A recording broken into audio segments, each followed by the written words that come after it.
Section 5, Chapter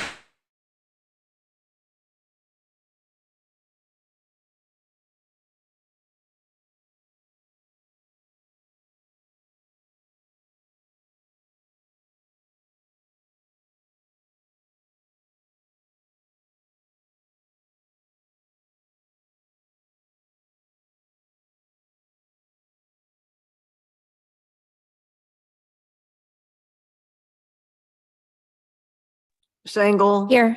Mayor Daffis. here. Whereas Chapter 231, Public Laws 1975, commonly known as the Open Public Meetings Act, requires all meetings of public bodies be open to the public. And whereas Section 7A provides that the governing body has the discretion to permit, prohibit, or regulate the active participation of the public at any meeting. And whereas desire the governing body to comply with the provision of this act, same time to conduct its business in an orderly and expeditious manner. Now therefore be resolved by the Township Committee. Township of Maplewood does hereby prohibit, except set forth in the formal agenda, active participation in the deliberations of the governing body by the public, and except as otherwise prescribed by law, does limit the public to the observations of the actions and discussions of the governing body at all its regular and special meetings. So moved. Second. Ms. Adams? Yes. Ms. Cripe? Yes. Mr. DeLuca? Ms. Engel? Yes. Mayor Daffis. Yes, thank you, Ms. Fritzen. Gentlemen, are you sure we have volume and closed captioning? Yes? Yes, Okay. I I just got an email that says people can't hear anything. I just got a text that the sound is on now. Oh, okay, fantastic. And that is what my new text says. Isn't it amazing? Okay. All right, please join in the salute to the flag. I pledge.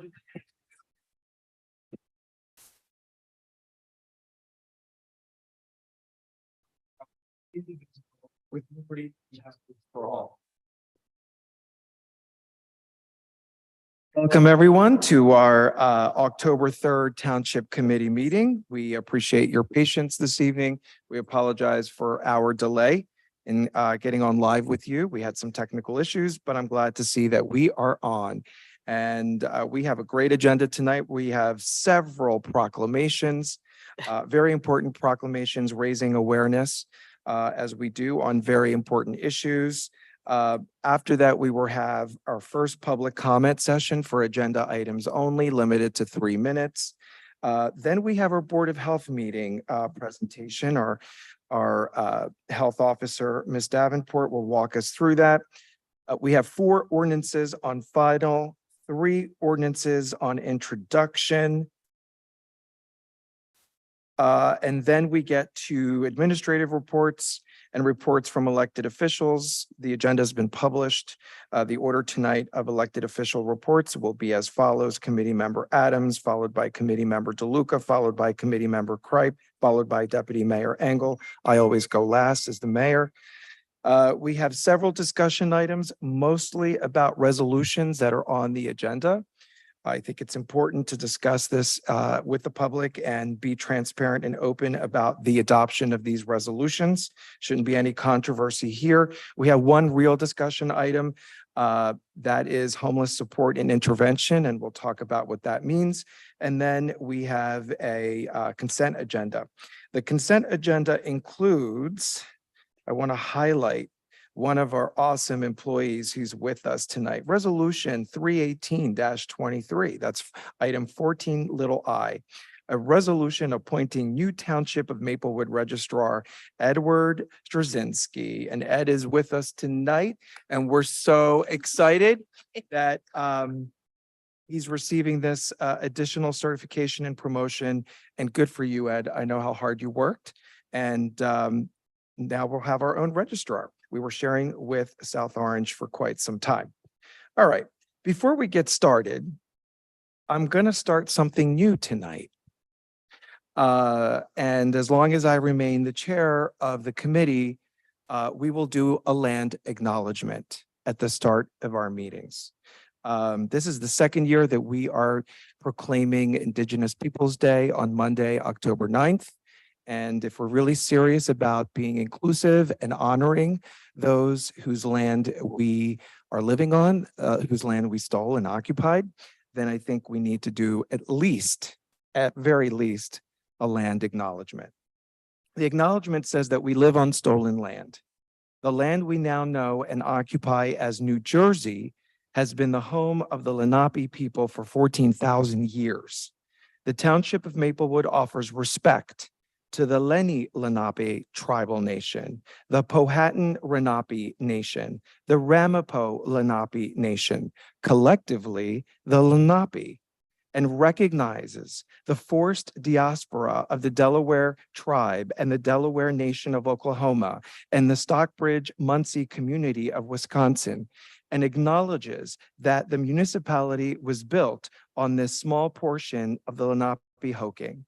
The township honors the Lenape in New Jersey and elsewhere for their environmental sustainability and their cultural resilience throughout our nation's history.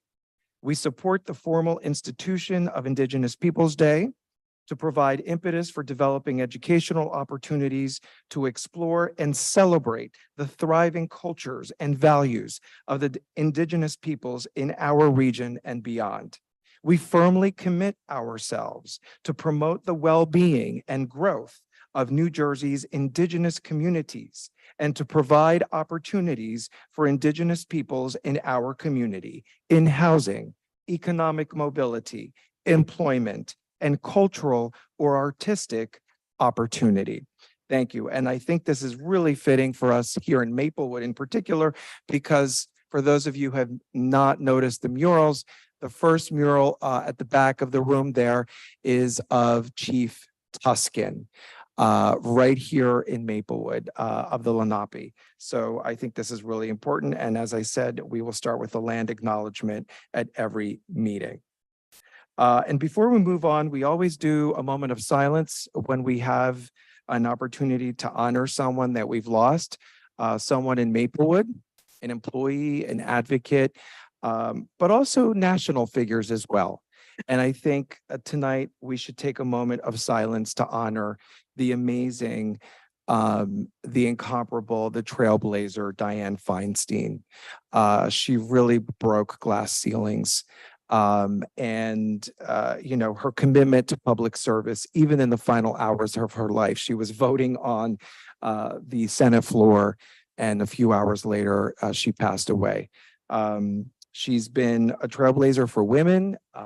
She's been a trailblazer and ally for LGBTQ plus people way back in the day before it was vogue to have a rainbow flag everywhere.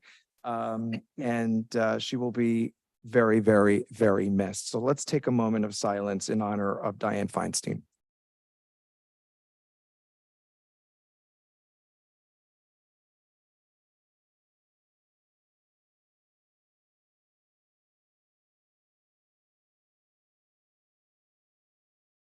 Thank you. Rest in power, Dianne Feinstein. And as you probably noticed, the governor of California appointed LaShonda Butler, who is making history herself, and very fittingly so, this month of October, which is LGBTQ History Month. See how it all ties together, right?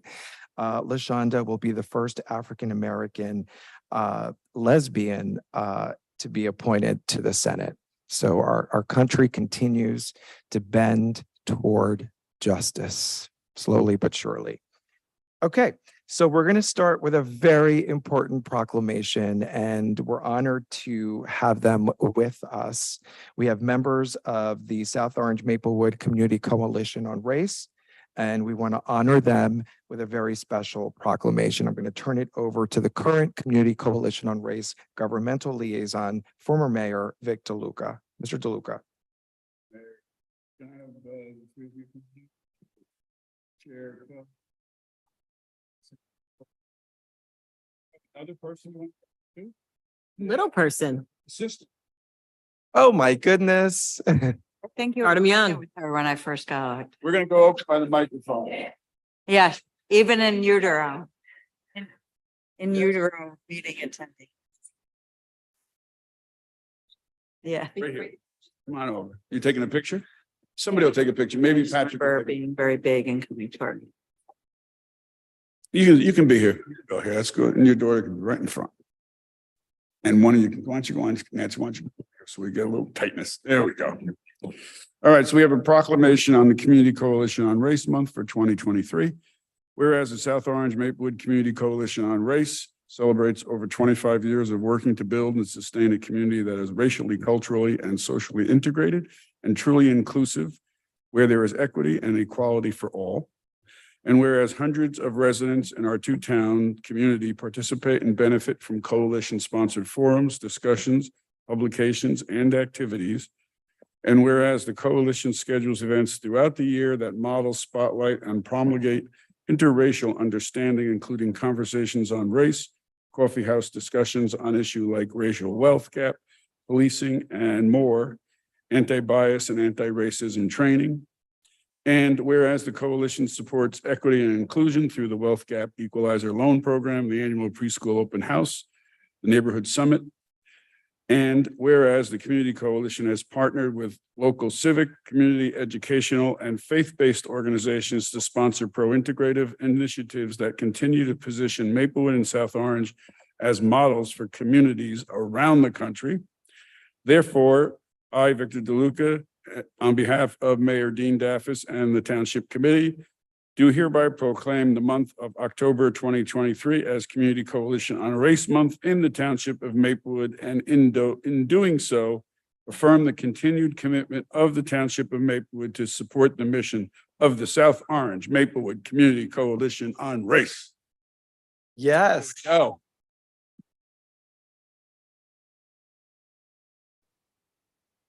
And I will give this to you, and if you'd like to say something.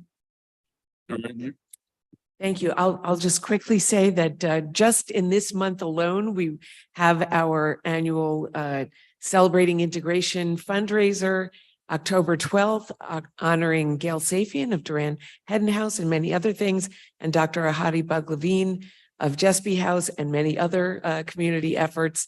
We have a residential event on creating connections between neighbors that will take place at SOPAC on October 23rd, and a Board of Education meet and greet for the 3 candidates for next year's Board of Ed. And so many other things coming up, including conversations on race, potentially on racial reparations. And we are really excited to drive people to our choosesoma.com website to promote the community to Black and Brown movers, and to where they can access information about the community, but our Wealth Gap Equalizer loan as well. And we're really excited about the work that we've been doing this year. And we are grateful for your ongoing support. And we're so thankful to be here tonight. What is the website? ChooseSoma.com is the marketing website, and communitycoalitiononrace.org is the organizational website where you can find out about all of our events. Thank you. Thank you Thank for your you so much. tremendous work.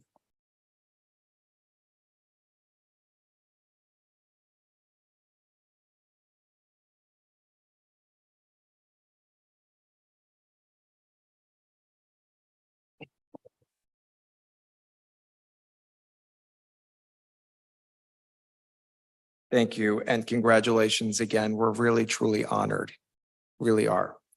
And we move on with the other proclamation here. The second proclamation is Indigenous Peoples Day, which is October 9th. We will be having an event right out here on the front plaza of our building, starting at 3 p.m. It will be a really nice ceremony and educational performance, and we invite all to come. It's a free and open event, and we'll be promoting that as much as we can in the remaining days of this week for Monday at 3 p.m. And one of the amazing organizers of this event this year, which we did not have the bandwidth to put together last year, is one of the Community Coalition trustees, the amazing and only Barbara Velasquez. Barbara's amazing. She has one of the biggest hearts on the planet. So please come on out on that to join us for that. The proclamation says that we support the formal institution of Indigenous Peoples' Day to provide impetus for developing educational opportunities to explore and celebrate the thriving cultures and values of the Indigenous peoples in our region and beyond, that we encourage all businesses, organizations, and public institutions to recognize Indigenous Peoples' Day, that we firmly commit ourselves, as I mentioned in the land acknowledgement, to continue efforts to promote the well-being and growth of New Jersey's Indigenous communities, and that we declare the second Monday in October to be Indigenous Peoples' Day in the Township of Maplewood. Thank you. Yeah.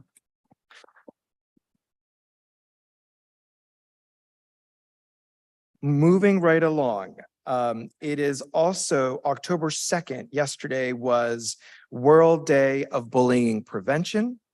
And this month is Anti-Bullying Month. And we have a special proclamation for that. I'm going to turn it over to Committee Member Cripe. Thank you, Mayor. October 2nd is World Day of Bullying Prevention, and October is Anti-Bullying Month. 20% of students aged 12 to 18 experience bullying nationwide, and 31% of adults have experienced bullying in the workplace, and those are only the ones that were reported. Spreading lies and rumors is the most pervasive type of bullying, with it affecting 21% of adults in the workplace and 13% of students 12 to 18. The effects of bullying range from students losing interest in academic achievement, lower grades, to increasing dropout rates, and general effects including an increase in anxiety and depression, causes loss of sleep, and decreases overall mental and emotional health. One of the top contributors to bullying remaining so pervasive is due to many being bystanders. It is recommended for both students and those in the workplace to assess the situation, document all incidents, and report what was done to a teacher, a counselor, supervisor, or human resources, and never stop advocating for yourself until the bullying situation is adequately handled. You have the right to live a peaceful life, free of any form of harassment. And if you or someone else you know feels hopeless, helpless, and is thinking of harming themselves, remember they can call 988, the National Suicide and Crisis Lifeline. And if it is an emergency, police or medical services by dialing 911. Now, therefore, be it resolved on behalf of our Mayor, Dean Daffis, and the members of the Township Committee, I proclaim that October is Anti-Bullying Month and October 2nd, World Day of Bullying Prevention. I implore everyone who sees something wrong to speak out. Talk to the person potentially being bullied, show them kindness, and support them in whichever way you can, as we must come to a point where enough is enough.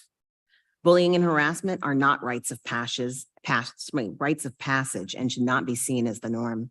Just because something has become common in our society doesn't make it right.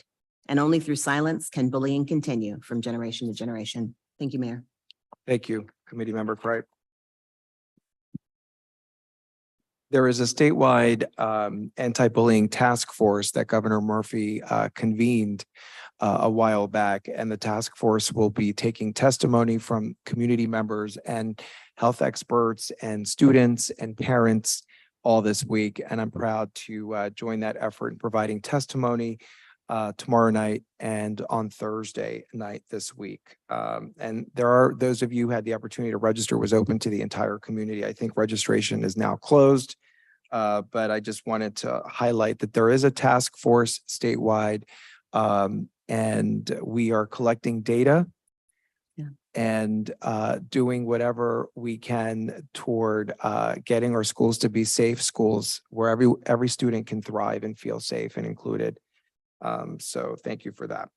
The next proclamation is in honor of National Coming Out Day, which is October 11th.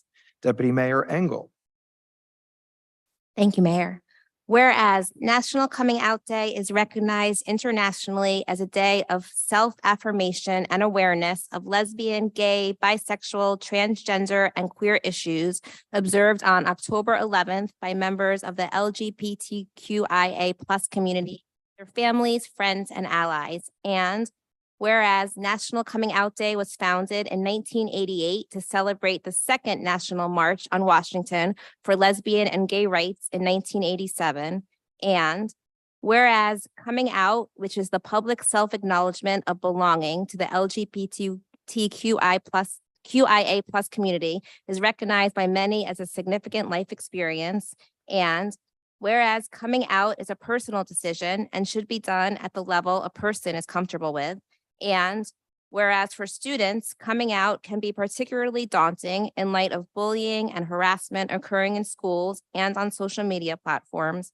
And whereas the Township of Maplewood affirms as an ally in creating and maintaining an environment in which everyone is respected and valued by championing diversity and inclusion. Now therefore be it resolved that I, Deb Engel, on behalf of Dean Daffis, Mayor of the Township of Maplewood, and the entire Township Committee, proclaim October 11th, 2023 as National Coming Out Day.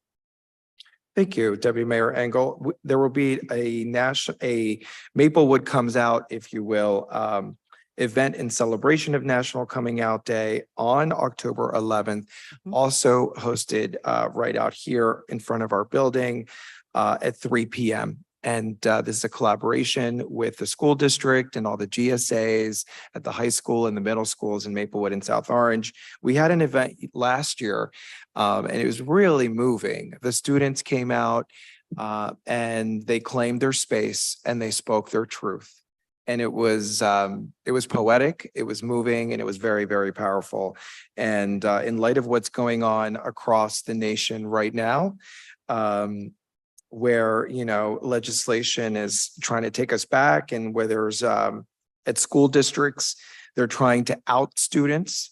You know, we need to do everything that we can to stand with our students, to create safe spaces for them to live their truth. So I'm proud of our proclamation tonight, and please come out and support our event on the 11th at 3 p.m. We have a couple of public health related proclamations coming up, and we will begin with Opioid Abuse Day awareness, which Deputy Engel is also going to walk us through as the chair of the Board of Health. Thank you. Whereas New Jersey is in the midst of a life-threatening opioid abuse epidemic, and whereas the Partnership for a Drug-Free New Jersey has designated October 6th, 2023 as Knockout Opioid Abuse Day, an initiative with multiple purposes: to raise awareness of the potential for dependency on prescribed pain medicine and its link to heroin and fentanyl use in our state, to reduce stigma of addiction and shine a light on the need for recovery support, and to communicate to physicians information on safer prescribing messages found in the Centers for Disease Control and Prevention guidelines for prescribing opioids, which include considering other therapies, setting realistic treatment goals with patients, and discussing with patients the positives and negatives of opioids. And whereas the State Senate and General Assembly jointly resolved that October 6th shall be permanently designated as Knockout Opioid Abuse Day in New Jersey in order to raise awareness about the dangers of and the link between prescription opioid abuse and heroin addiction, and to educate healthcare providers, community leaders, state lawmakers, and members of the public about the opioid abuse epidemic and its effects throughout the state of New Jersey and across the country. And whereas the Maplewood Municipal Alliance Committee supports initiatives designed to raise awareness about opioid abuse in New Jersey and take steps to prevent addiction.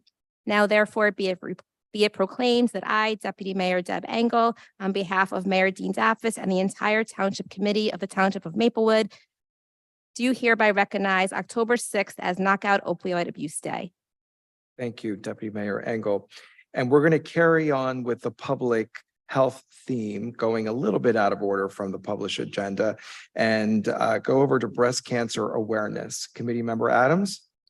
Thank you, Mayor. And thank you for following up on lighting the town hall in pink for Breast Cancer Awareness Month.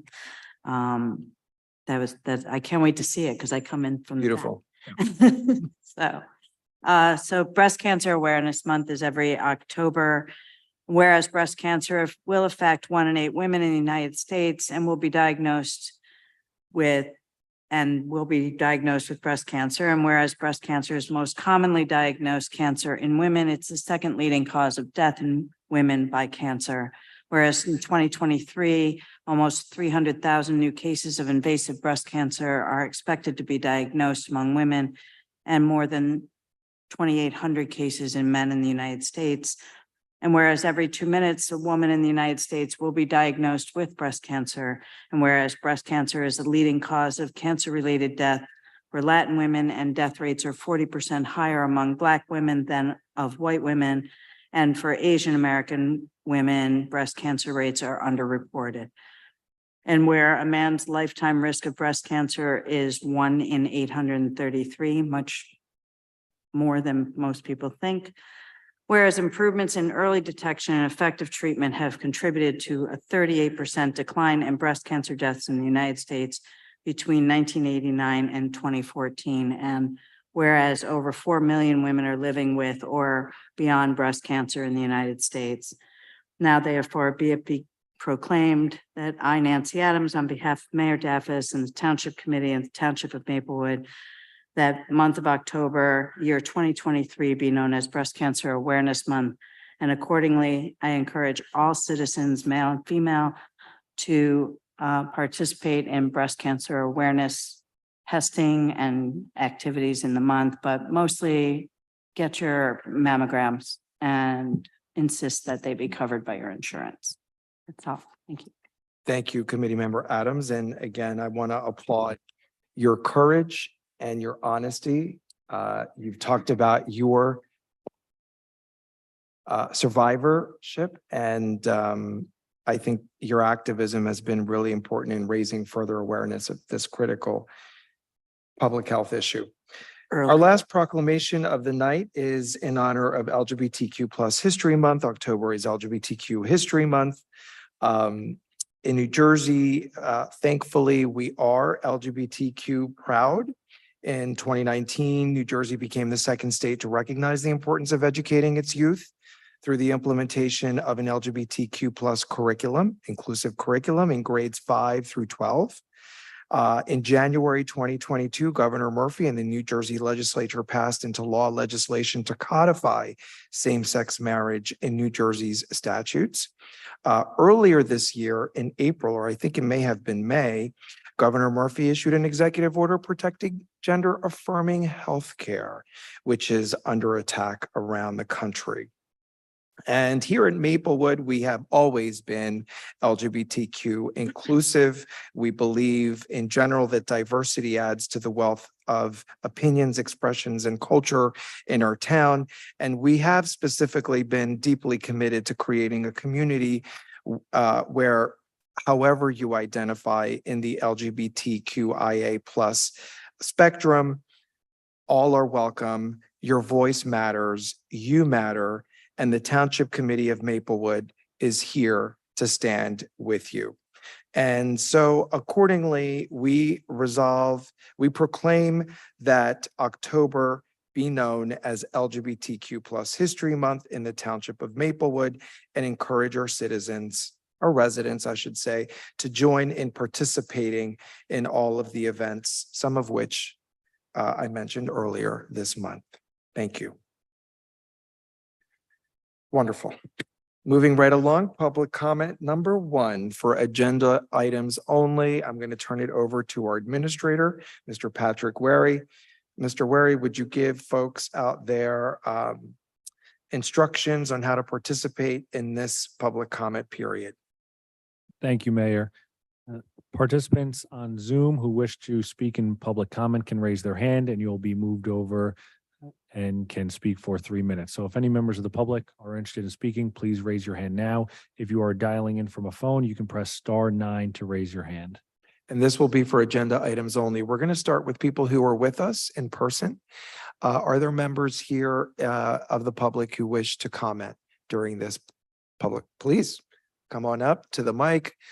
Tell us your name, where you live, and you have 3 minutes.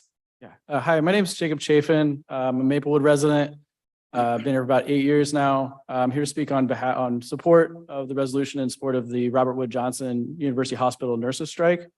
As some of you may know, the courageous 1,700 nurses there have been on strike since August 4th. During that time, Robert Wood Johnson has spent millions and millions of dollars to replace striking nurses in order to break their union.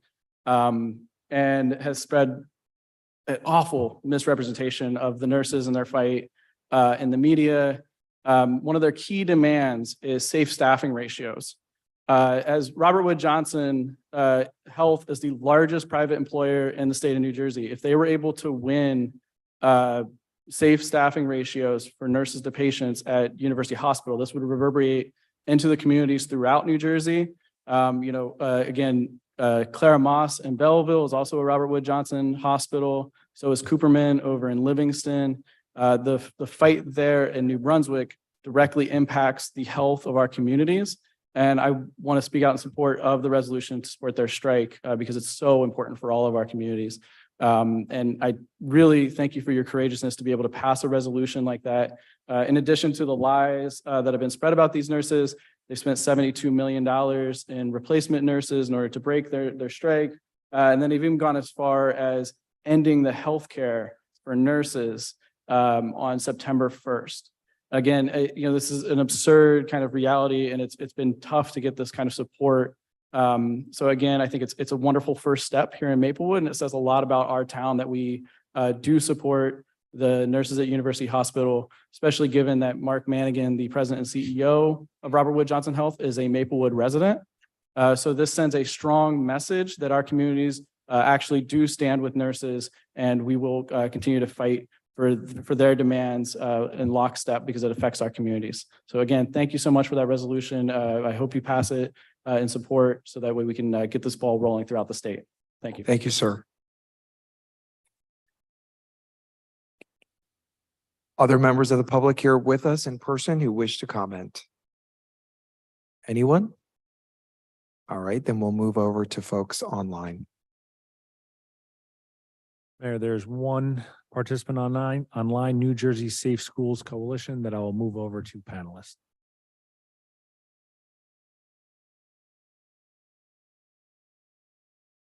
Ooh, wow. Whoa, That just did something freaky. there's some 3D stuff happening there. That was like film school all over New again. Jersey Safe Schools Coalition, if you'd unmute yourself, you have 3 minutes to speak. Thank you so much. Can you all hear me okay? Can't hear. Yeah, you can't hear Shannon. Oh, you can't hear me. That is Shannon. You can or can't? I'm sorry. Shannon, hold on just a minute. We are trying to we adjust our volume. If you can adjust the volume on your end as well, that may Yeah. be helpful.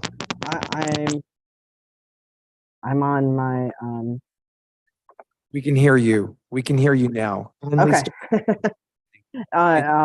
You can hear me. So thank you. Sorry for mutual technical difficulties. So I am here tonight. Shannon Cuddle, Maplewood resident, on behalf of New Jersey Safe Schools Coalition, our statewide Safe Schools Coalition, advocating for welcoming, inclusive, safe schools. I just want to say thank you to Mayor Dean Daffis and the Maplewood Township Committee for again supporting a proclamation for recognizing October as Bullying Awareness Month. I also want to recognize that former Mayor Victor Luca started this tradition of recognizing Bullying Awareness Month, and thank you so much for doing so, being a partner on that as well. It is so important for us to be able to speak up and speak out on bullying awareness during October, but also during all months of the year. I do also want to thank Committee Member Kripe as well for her proclamation on recognizing World Bullying Prevention Month Day. But also at the same time want to recognize the fact that as we're talking about LGBT History Month, thank you so much for that proclamation, Mayor Dean Daffis, and also for the opioid proclamation and the breast cancer awareness. These are all very important proclamations. And at the same time, they all go into Bullying Awareness Month because folks experience harassment, intimidation, and bullying based upon many different factors. And it's important that we speak up and speak out, including to a new GLSEN 2021-2022 survey, the New Jersey State Snapshot, sorry. Over 80% of LGBT students said they experienced comments that were negative. And over 40% of students thought they were not safe at school. So I'm glad that we're having these conversations, and thank you so much. And Mayor Daffis, thank you for also talking about the State of New Jersey Anti-Bullying Task Force. We are having our meetings. Our first public meeting is tomorrow in Trenton at the Department of Education from 5 to 7 p.m. And then on Thursday, it is virtual from 5 to 7 p.m. Registration is closed for those who want to give speaks, but those who want to give written testimony, that option is still available. And if you want to email any type of testimony, please send to abtf@thedoe.nj.gov. And that written testimony will get to the task force members. And I have the privilege and honor of representing Maplewood and the state of New Jersey of being the chairperson of the State Anti-Bullying Task Force. And it's so important that we hear those voices. So thank you again to Mayor Dean Daffis and the Maplewood Township Committee and your continued support for welcoming, inclusive, safe schools. Thank you. Thank you. If any other members of the public would like to speak in public portion, raise your hand and we'll promote you to panelist.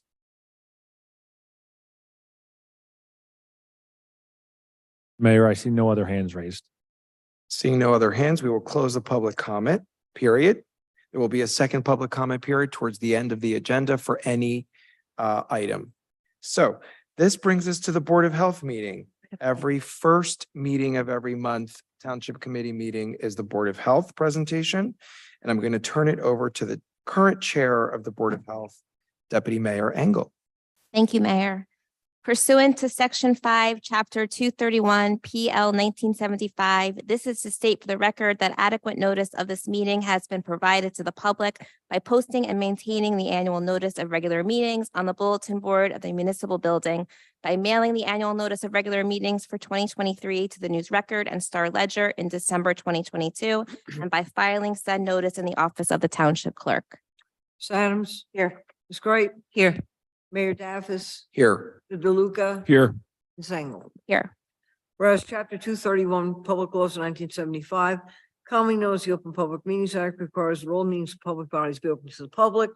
And whereas Section 7 provides that the Board of Health has discretion to permit, prohibit, or regulate the active participation of the public at any meeting. And whereas desire the Maplewood Board of Health to comply with the provision of this act, same time to conduct its business in an orderly and expeditious manner. Now therefore be it resolved by the Maplewood Board of Health, the Township of Maplewood does hereby prohibit, except as set forth in the formal agenda, active participation in the deliberations of the Board of Health by the public, and except as otherwise prescribed by law, does limit the public to the observations of the actions and discussions of the Board of Health at all of its regular and special meetings. So So moved. Second. Ms. Adams? Yes. Ms. Grate? Yes. Mayor Daffis? yes. Mr. DeLuca? Yes. Ms. Engel? Yes. First up, I move to approve the meeting minutes from the September 5th, 2023 Board of Health meeting. Do I have a second? I'll second. Ms. Adams? Ms. Grate? Yes. Mayor Daffis? Yes. Mr. DeLuca? Yes. Ms. Engel? Yes. Thank you. Now I will turn it over to our health officer, Candace Davenport. Good evening, everyone. Do I push this button?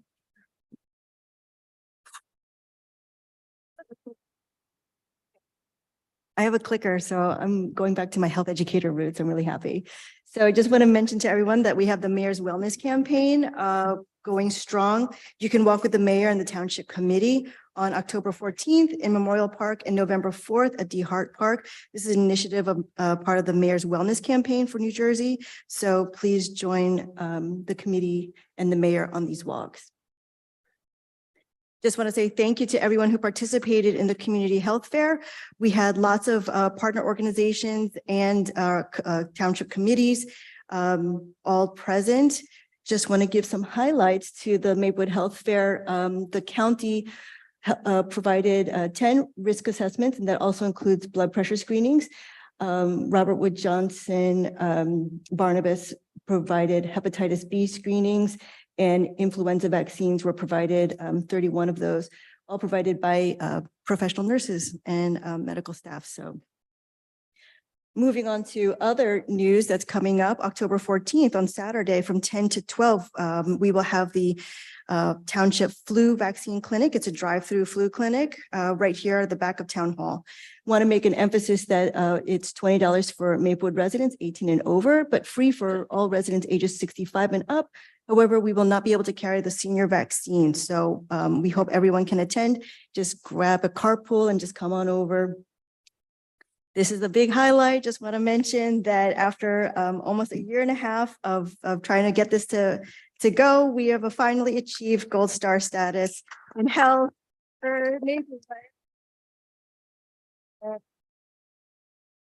This is a huge accomplishment because Maplewood is the only township that is less than 30,000 population that has achieved this recognition. So thank you. Can you say that again, louder and slower?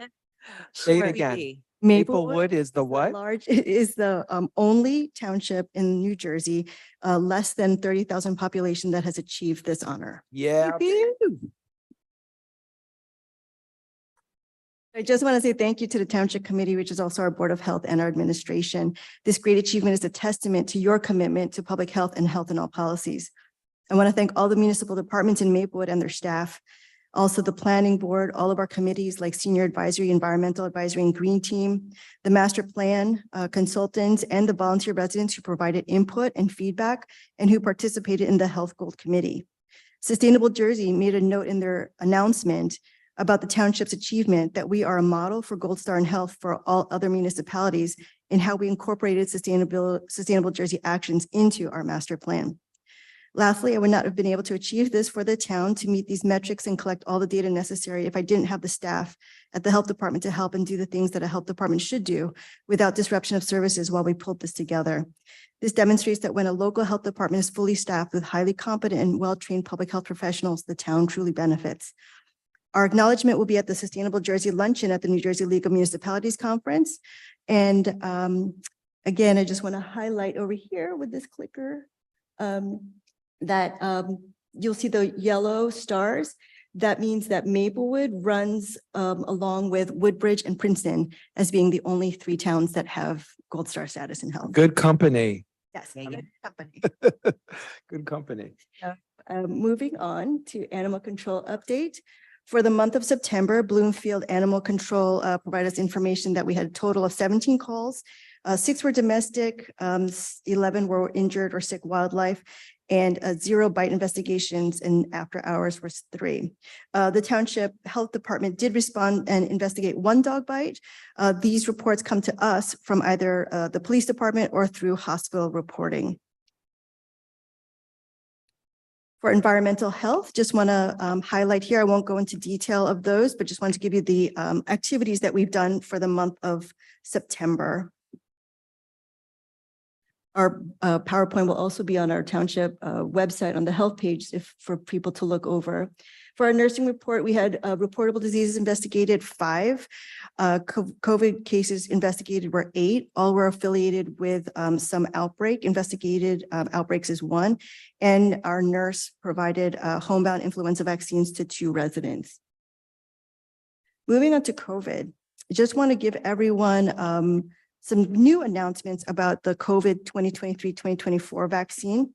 The FDA has approved this vaccine for ages 6 months and older.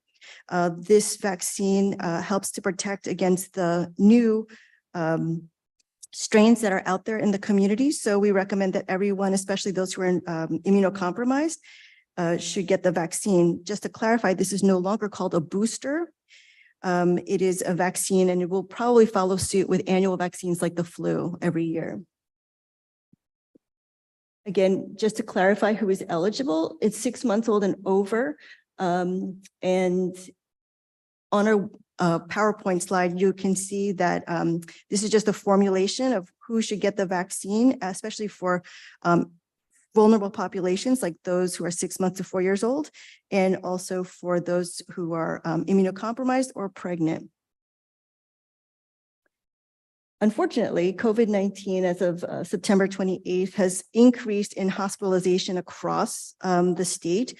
Earlier, like 2 weeks ago, it was just in the southern counties that are in yellow, but now we're seeing them in the west areas of New Jersey. So we're monitoring that very closely. We have free COVID test kits. So you can come to town hall and request some free COVID test kits that you can take at home. Likewise, the federal government has said that you can continue to order 4 free household test kits that can be mailed to your home, and you can order them right here on this website. So this was similar to an activity that they did before, and you can order it again. So it'd probably be a good thing to do as we move into the fall season to get some COVID tests. Because when to take an at-home test, there are 4 scenarios that they are recommending. One, if you have symptoms of COVID-19, this helps to eliminate it as an option of what the reason is that you're sick. You had close contact with someone who has COVID-19. You'll be with someone who is at high risk for severe COVID-19, so that's a protective mechanism, or you plan to attend an event or gathering. So please take advantage of these free at-home test kits. Speaking of vaccines, just want to emphasize that for the first time, the county is offering vaccines for children. These are all the vaccine preventable diseases vaccines that will be provided for free to children who are uninsured. So they can call for an appointment. It'll be on Tuesday, October 10th from 2 to 6 in Bloomfield. Likewise, the county mobile clinic used to give out COVID vaccine, but because it's in short supply and they plan on getting it soon. Currently, however, the Essex County Mobile Clinic only provides vaccines for flu. So once they provide a COVID vaccine and they get that from the state, they will be providing it only to uninsured and underinsured, since the COVID vaccine has now become commercialized. Because we're in the season of respiratory illnesses, let me focus on flu and RSV vaccine. So the flu vaccine, again, everyone who's eligible is 6 months and older. And the ideal time to get vaccinated is in the end of October, so that it lasts for 6 months into the flu season. RSV, or respiratory syncytial virus vaccination recommendations. This is a new vaccine for those who are 65 and older. So RSV can be dangerous for older adults, leading to hospitalization or even death. Either the elderly individual might get it from a newborn grandchild, or the grandchild can also be infected and it has consequences for them for hospitalization as well. So this is a protective vaccination for all those grandparents out there. Everyone age 60 and older may get the vaccine, and those over 75 years should get the vaccine. And you can talk to your doctor if you are not sure. And the vaccine can be given as soon as possible. And it should last for 2 years, which is really good. And the RSV vaccine, this is important, is covered by Medicare Part D and most insurance plans. So we have locations of where you can acquire the RSV vaccination. As we move on to social services and mental health, we just want to raise awareness of an event that is happening here in the DeHart Community Center with our partners, Strong Minds America. They're having a free depression screening on October 7th, right here in the DeHart Community Center from 1 to 5 p.m. So we hope that everyone can take advantage of that. Likewise, as we talked about kicking opioid with opioid awareness, just want to let everyone know that now in New Jersey, Narcan or naloxone is available free of charge to anyone 14 years or older in New Jersey at participating pharmacies. The participating pharmacy in Maplewood South Orange is Stop and Shop. So anyone 14 and over, no name required, no information is needed. And why is carrying naloxone important is essentially because it can prevent an overdose death. So if someone feels like they could use it to help a loved one, please go and do so. This is a nice graphic that we found. It kind of blends the two things that the health department really focuses on. So I thought talking to your kids, based on all the things that we've talked about is really the most important thing we can do. As we move into the fall, fall coincides with healthcare insurance registration enrollment. I've mentioned this before, but it's a health department initiative to really promote health insurance, which means access to medical care. So again, for residents, they can go to getcovered.nj.gov for signing up for state health insurance. Medicare also can be through medicare.gov. And for those who need a New Jersey Family Care Renewal Packet, that'll be coming in the mail, so keep a lookout for that. Upcoming dates is October 19th, November 16th, and December 21st for the last 3 months of 2023 for the monthly community grocery giveaway through the county. So just want to make sure that people take advantage of that as well. As we talked about for the proclamation, October is National Breast Cancer Awareness Month. Just want to highlight some of these things that were also mentioned in the proclamation, but also additional stuff. 1 in 8 women will develop breast cancer in her lifetime, so early detection is crucial. And every 2 minutes, breast cancer, a woman will be diagnosed with breast cancer.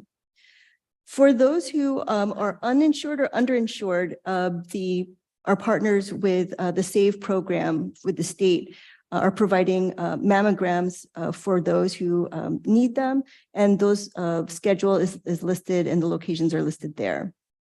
Please take advantage of the free mammograms and early screening.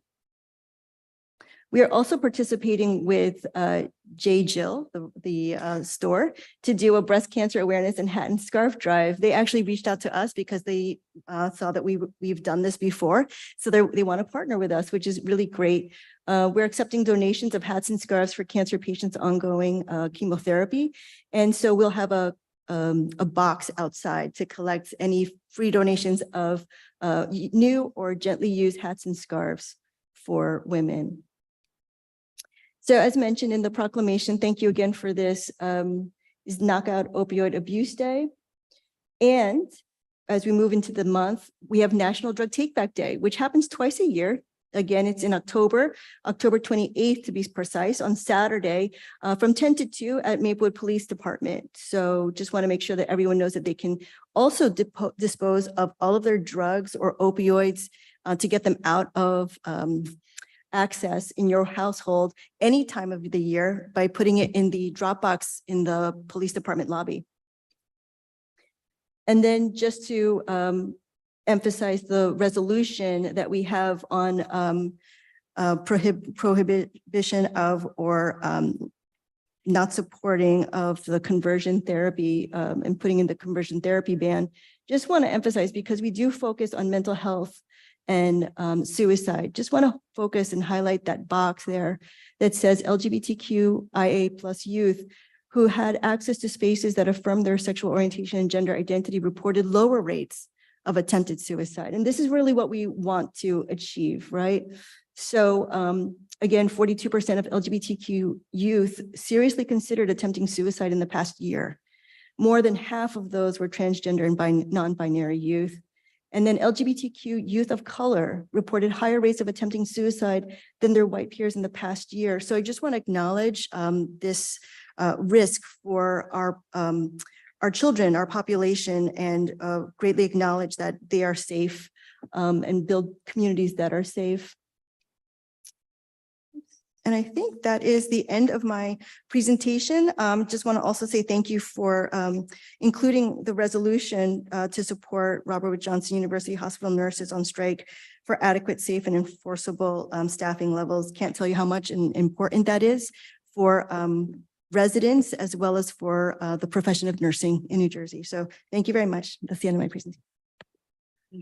Thank you so much, Ms. Davenport. Do I have any questions from my colleagues for our health officer?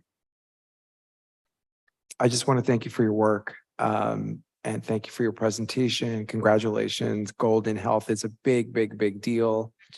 Of course, we are going to support our nurses. Our nurses were our frontline heroes during the pandemic that we all experienced so recently. And it's just disrespectful and immoral what's going on right now. So we will get to that later in the agenda, but thank you. Thank you.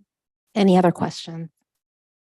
I have one. I asked this last time too, I think, or a few months ago. As far as COVID goes, now that it's not an emergency, if people get positive at-home tests, should they still fill out that Google form so that the health department knows, or what is the protocol? No, since they stopped the public health emergency, we are no longer requiring people to call the health department to report them. We just ask people to follow the current guidelines, which is if you have a positive test, please stay home for the duration of the 5 days. And then follow the guidelines that the CDC and the State Health Department provide for using a mask outside after those 5 days and then get better. Thank you so much. You're welcome. Now I invite the public to ask questions of our health officer. Mr. Wary, can you help? If any members of the public participating on Zoom would like to speak, please raise your hand and we will change you to attendee. And if you are dialing in, you can press *9 to raise your hand. Could we start with members who are here with us in person first? Yeah. Are there members of the public who wish to address the Board of Health? Seeing none in person, then we'll move to Zoom. If any members of the public are interested in speaking, please raise your hand now. I see no raised hand, Mayor. Okay, great. Seeing none, I move to adjourn to our next scheduled meeting, which is Wednesday, November 8th. Take note, it's Wednesday due to Election Day, and I move to adjourn. Second. Ms. Adams? Ms. Bright? Yes. Mayor Davis? Yes, DeLuca? Yes. Sengel? Yes. Thank you so much. Back to you, Mayor. thank you. And thank you again, Health Officer Davenport. Okay, back to our agenda. Now we have 4 ordinances on final passage. And we'll start with ordinance number 3102-23, Ms. Fritzen. Mayor, item number 8 on the agenda, ordinance on final passage. An ordinance to amend chapter 257 of the Code of the Township of Maplewood entitled Vehicles and Traffic. This ordinance will prohibit parking, Sunday parking on Marion Terrace on the north side of the street from 6 a.m. to 6 p.m. This ordinance has been published, copies posted on the bulletin board in the municipal building, and copies made available to the general public in accordance with the law. Since this is an ordinance on final passage, triggers a public hearing, I will open the public hearing. Are there members of the public here with us who wish to comment on this ordinance? Seeing none, we'll move to members of the public online. Are there members of the public online who wish to comment? If any members of the public online would like to comment, please raise your hand now. I see no hands, Mayor. Thank you. Seeing none, we will close the public hearing. Can we get a motion? I move this ordinance be adopted as a whole and the clerk be directed to publish the same as a passed ordinance in the Maplewood South Orange News Record according to law. Second. Ms. Adams? Yes. Ms. Bright? Yes. Mr. DeLuca? Yes. Sengel? Yes. Mayor Davis? Yes. Ordinance 3103-23. Yes, Mayor. Ordinance 3103-23 is an ordinance to amend chapter 17 of the Code of the Township of Maplewood entitled Claims Approval and Payout. This ordinance will streamline the process for approval and payment of vouchers within the Township of Maplewood. This ordinance has been published, copies posted on the bulletin board, municipal building, and copies made available to the general public in accordance with the law. Final passage. So we have a public hearing opportunity. We'll open the public hearing. Are there members of the public here with us in person who wish to comment on this ordinance? Seeing none, we'll transition over to members of the public online. If any members of the public on Zoom would like to speak in public portion, please raise your hand now. I see no raised hands, Mayor. We'll close the public hearing then, and can we get a motion? I move this ordinance be adopted as a whole and the clerk be directed to publish the same as a passed ordinance in the Maplewood South Orange News Record according to law. I'll second the motion. Ms. Adams? Yes. Bright? Yes. Mr. DeLuca? Yes. Sengel? Yes. Mayor Davis? Yes. Ordinance 3104-23. Mr. Mayor, ordinance 3104-23 is an ordinance to repeal chapter 20 of the Code of the Township of Maplewood entitled Contracts Public. This ordinance will repeal the pay-to-play provision presently existing in the Maplewood Code, as the state of New Jersey has passed a statute which pre-exempts Township of Maplewood provisions. This ordinance has been published, copies posted on the bulletin board in the municipal building, and copies made available to the general public in accordance with the law. We'll open the public hearing. Are there members of the public who wish to comment on this ordinance? Seeing none in person, any online? If any members of the public on Zoom would like to speak in public portion, please raise your hand now.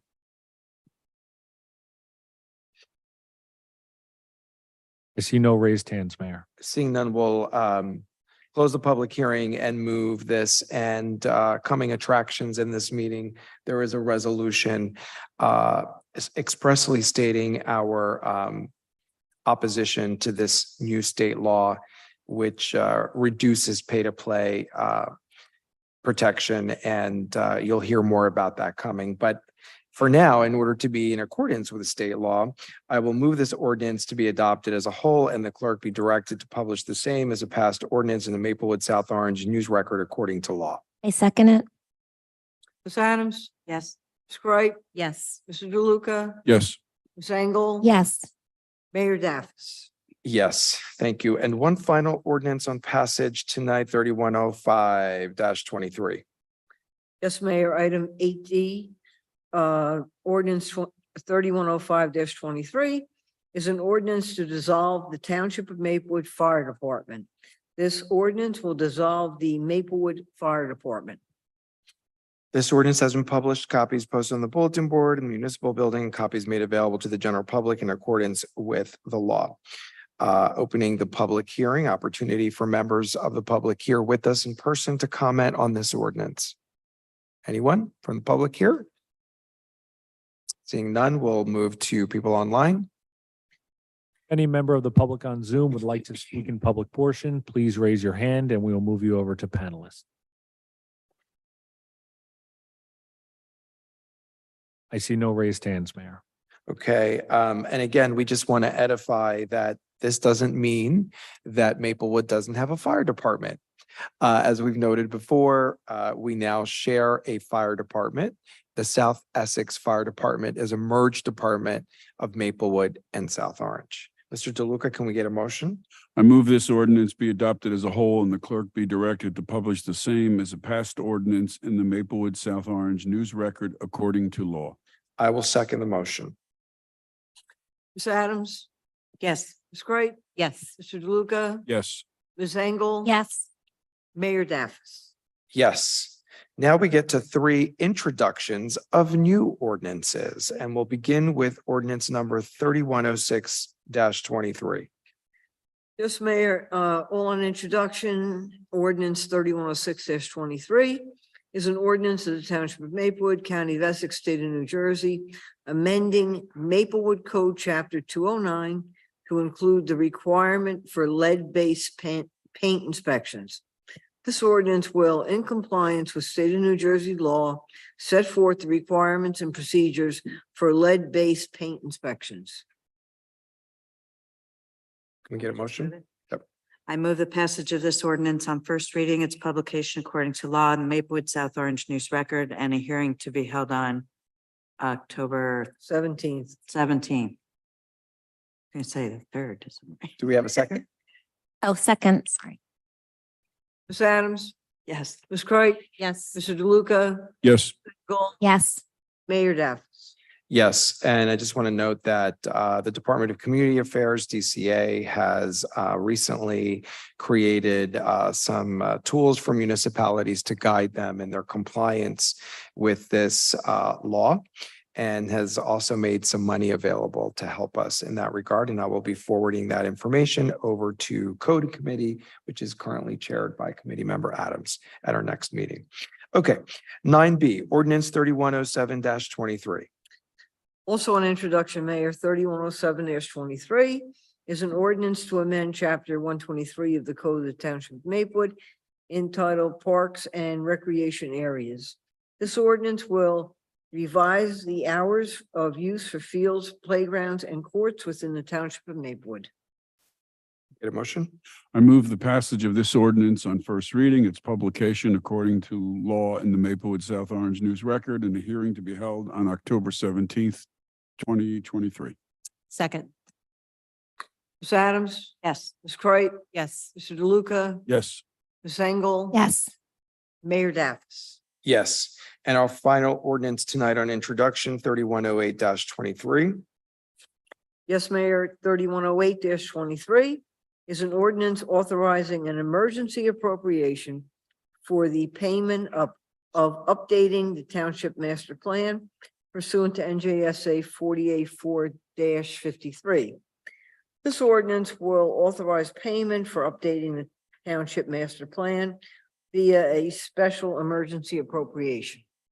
I move the passage of this ordinance on first reading, its publication according to law in the Maplewood South Orange News Record, and a hearing to be held on October 17th. I second it. Ms. Adams? Ms. Kreis? Yes. Mr. DeLuca? Yes. Ms. Engel? Yes. Mayor Daffis? Yes, thank you. Moving right along, and now we have come to administrative reports, and we will start with our Township Administrator, Mr. Wary. Thank you, Mayor. Just one report, an update from the last meeting, which we had mailed out to the public on.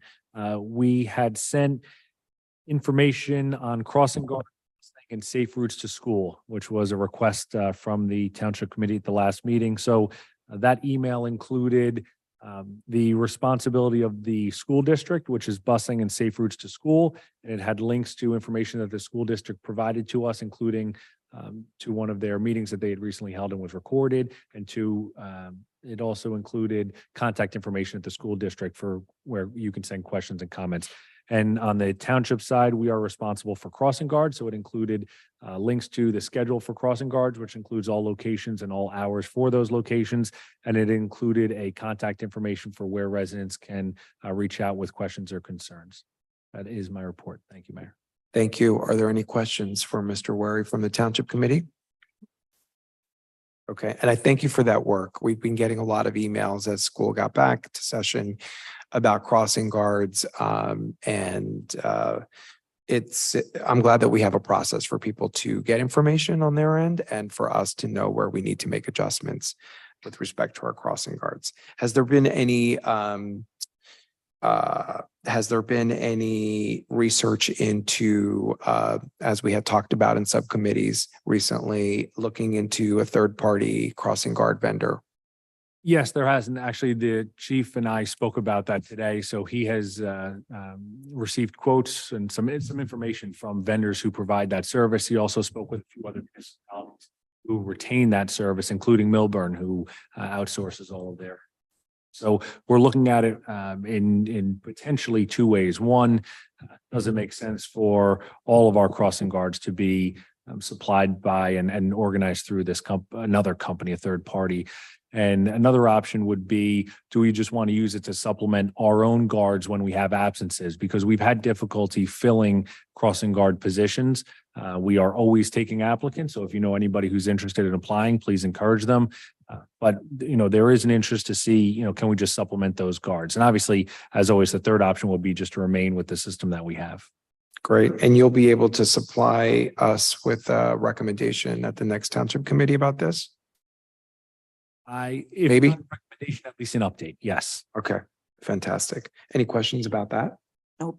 Okay, wonderful. Anything else, Mr. Wary?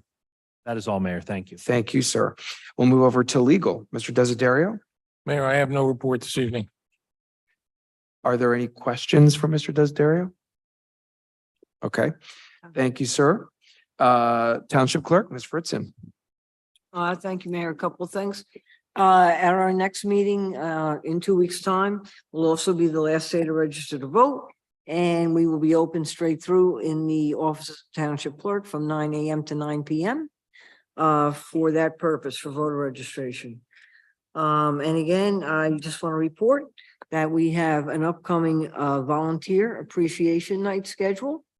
And the date is Monday, October 23rd, and all of our volunteers in Maplewood, boards and committees, and there's a lot of them, We're bringing this back and you will be receiving email notification. And the last volunteer appreciation that we had was 2019. So it's well due to come back and we're excited about that. We are excited about that. We really want to appreciate all of our amazing volunteers throughout all of our boards and committees. So I'm looking forward to that. And when is that again? Monday, October 23rd, At what time? 6 p.m. sharp Where? at the Woodland. All right. Wonderful. Thank you. Are there any questions for our township clerk from the township committee? Thank you, Ms. Fritz. Thank you. Appreciate your report and your efforts always. Reports from elected officials, committee member Adams. Thank you, Mayor.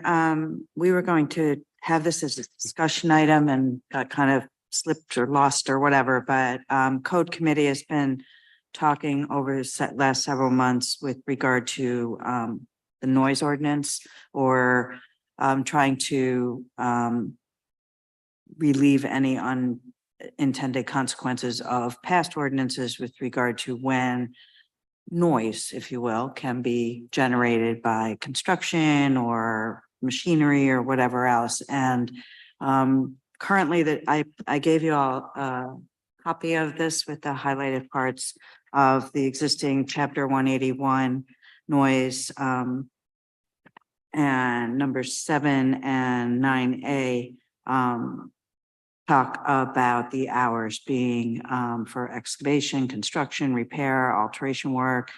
And it basically is 7 a.m. to 8 p.m. on weekdays and between the hours of 8 a.m. and 8 p.m. on Saturdays and between the hours of 11 a.m. and 6 p.m. on Sundays. 9A talks about other purpose of home maintenance, lawn care, vehicle maintenance, similar services, choose equipment with a constant engine running, producing excessive noise may begin work prior to 7:30 a.m., may not begin work prior to 7:30 a.m. on weekdays and 8 a.m. on Saturdays. And then all work must be completed on those days by 8 p.m. No work shall take place before 11 a.m. and must cease by 6 p.m. on Sundays. The Code Committee, after several discussions about this, recommends making the hours on Saturday and Sunday even, also not letting them go until 8 p.m., but rather there were 2 discussions of 9 a.m. to 5 p.m. on Saturday and Sunday, or 10 a.m. to 5 p.m. on Sundays and Saturdays and Sundays. So Can you repeat the recommendations? the recommendation is to amend. 2 options. The 2 options are either 9 to 5 or 10 to 5 on, and both Saturday and Sunday would be the same. Right. And again, for the public's edification, this is, we recognized and we have experts in the room about this. We recognized our unconscious bias in our ordinances as it relates to noise. So we wanted to go back and see how we can undo the never on Sunday noise provisions. And this is an opportunity to create parity and remove that so that on Saturdays and Sundays, it would be either from 9 a.m. to 5 or 10 a.m. to 5 p.m. to 5. Now, we did get some feedback from our professionals, our construction professionals and others that 10 a.m. on Saturday is probably too late, that they would rather start earlier. So Right. maybe 9 a.m. would work better for them. But this is, these are the 2 options for the township committees. Right, and it's for discussion. I mean, doesn't have to, look, there was never any, wherever historically these ordinances and these time restrictions or the never on Sunday thing came from. I, as a non-religious person, but raised Catholic, Sundays would be where it comes from. But I think most of it was just more of once weekends began to exist for people. Well, thank you, labor unions, that most people have Saturday and Sundays off. So, and we just kind of want everybody to be able to enjoy their homes when they're home and also get chores done. So trying to come up with a reasonable time allowance and restriction. Not that anybody's going to be like turning in their neighbor on a Sunday if they start 5 minutes early or things like that. But, you know, it's a quality of life issue. People want to enjoy their homes and have a little bit of peace and quiet when they're not at work. So the proposals, and I open it up for the rest of the committee for discussion. Please. Well, I brought this up at the code committee meeting, so I'm happy that we're moving forward with allowing Saturdays and Sunday to be equal. I just do want to mention that not everybody has a traditional Monday through Friday workday. There are a lot of people who work on the weekends, so I just Yeah, want to I take know. a point Yeah. to that comment. But thank you. So I am in favor. I don't have an opinion about 9 a.m. or 10 a.m. I would defer to our outreach with our workers who are going to be working, but I appreciate that we move this forward. And I appreciate our community who first raised attention to this bias about not being allowed to do work on Sundays. Other input from township committee members? I would like to consider the earlier hours just because it's hot, y'all. And I don't like being out there after 12 o'clock. So if I could start at 9 o'clock doing my hard work, I personally prefer that. So that's me. Committee member DeLuca? I'm definitely for 9 o'clock. I would actually be for 8 o'clock on Yeah. both days because I do think people start early. And I think the reality is contractors, you want them in there and get them out of there. The one thing that you just mentioned about your work, number 9 does not relate to an individual, a homeowner. It No, relates to an enterprise or business. So there is one flaw, and that is that if you're trying to have a little peace and quiet on either Saturday or Sunday, a homeowner can get out there at 7:30 in the morning. Well, that if we change it. Right, but Yeah. the idea here would be to change that Right. too. And to make it. Well, you'd have to uniform. change the language here to Yeah. make it. Right. Okay. And that's what we're saying. We want Well, to I would urge us to do 8 to 5 8 to 5. on Saturday and 8 to 5 on Sunday. Okay, I'm cool with that. Y'all cool with that? Depending on the season, summers are long. The sun stays up for a very long time. 5 might not be enough time. I would be better. I'd be more comfortable with 8 to 6 personally. Okay, so I'm okay with that too. 8 to 6, Saturdays and Sundays. Yeah. Committee member Adams, as the chair of code committee? I prefer the 9. I mean, you know, again, I prefer 9 a.m. Not everything that starts or every work that's being done is causing excessive noise, right? I mean, it doesn't mean a contractor can't come over and start working. Doesn't, and usually a contractor type project is something that they can amend and do other stuff and set up at from 8 to 9 and start 9. And I don't think this is going to be an overwhelming problem. So I prefer 9 just because, you know, people sometimes want to Coffee sleep and a little, peace. have a Let me, read the I paper. mean, I don't think that's correct because in number 7, it says no, demolition, construction, repair, alteration. So it says construction or repair. So if we make it at 9 o'clock, I'll tell you what the problem is. If other towns are 8 o'clock to start, your contractor is going to go work in another town and you're going to be waiting for that contractor. I would prefer to have that contractor start at my house or not go somewhere and me waiting for them to come because they're going to spend too much time at the other house. That's how it always works. So Yeah. I think we're putting ourselves at a disadvantage with that extra hour. So I would agree to 8 to 6 on Okay. both days. So let's see where we are, 8 to 6. Do we have, So 8 to 6 and Mr. Desiderio will work on the ordinance to where it's equal. And so the 8 to 6 really is just what we're talking about. If it is 8 to 6, is to have it be consistent throughout. So basically, maybe what we could do is take out all these different sections and Days, just this, kind of that. combine them. I don't know why they're separated out, is why people or whatever, and I'll give you this copy of this, Roger, so. I'm fine with 8 to 6. I still think it should be. I don't think it's a realistic concern personally, but whatever. is there consensus then, 8 to 6? 8 to 6. Is All right. this both for business and personal? Yes, Yeah. all right. Thank you. Uniform. This was a lot harder than I thought it was going to be. It really was. There were several meetings about this, several meaning a lot in this case, not just 3. Okay, committee member. Oh, no, I'm DeLuca. still up. Oh, I'm sorry. I'm so sorry. I just want to the bullying awareness of October, I just wanted to add to that October 1st through 7th is the annual week of respect observed in New Jersey by every school district to promote inclusion, diversity, bullying awareness, kindness, and how to be an upstanding friend to people being bullied. It's important now more than ever that we speak out for welcoming, inclusive of safe schools for the kids. I didn't want to say it before, but also just real quick, we had the Historic Preservation Commission held a retreat this past Sunday at the Ward Homestead. Is that called? No, Winchester Gardens now. God, I dated myself, didn't I? So yeah, I've lived here a while. So, going over a lot, it was a really productive day. We also had the HPC chair from Westfield join us with regard to the demolition permits.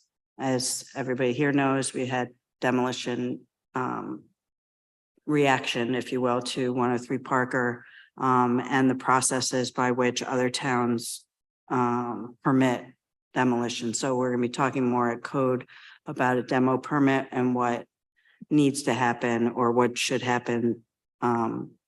Basically, not to make it harder, but to make it harder to be able to just demolish something by just having one person in the building department say, okay, here's your permit and give me $50, So this would be more thinking more about partial demolition and doing definitions that we don't have in Maplewood right now.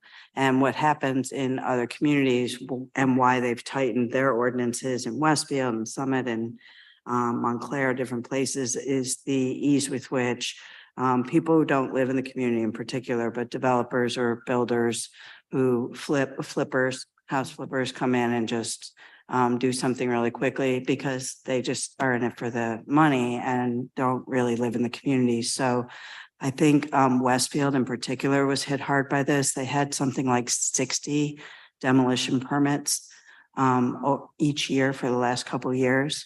And what is happening is now that other towns are tightening theirs, flippers or other people who are doing these kind of work are moving to towns that don't have protections. So that's why we're talking about it, to make sure we can protect our town and the fabric of it. So that was discussed at length and we'll be talking more about it at code. And that I think is that's Thank you. I'm done. Thank you. I'm sorry I interrupted you. That was. Okay, inadvertent. it was discussion feeling, so. Yeah, I feel like my exactly. report, Yeah. Any questions for committee member Adams? All right, we'll move over to committee member DeLuca. Thank you, Mayor. I have three quick things. At our last meeting, we had representation from Orchard and Parker about some issues there with an intersection. We've gone over and cut some of the bushes there, and we're going to be doing some other work there. We also heard from Ms. Hart from Raymond Terrace. I went over to see her on Saturday and spoke to her and her neighbor.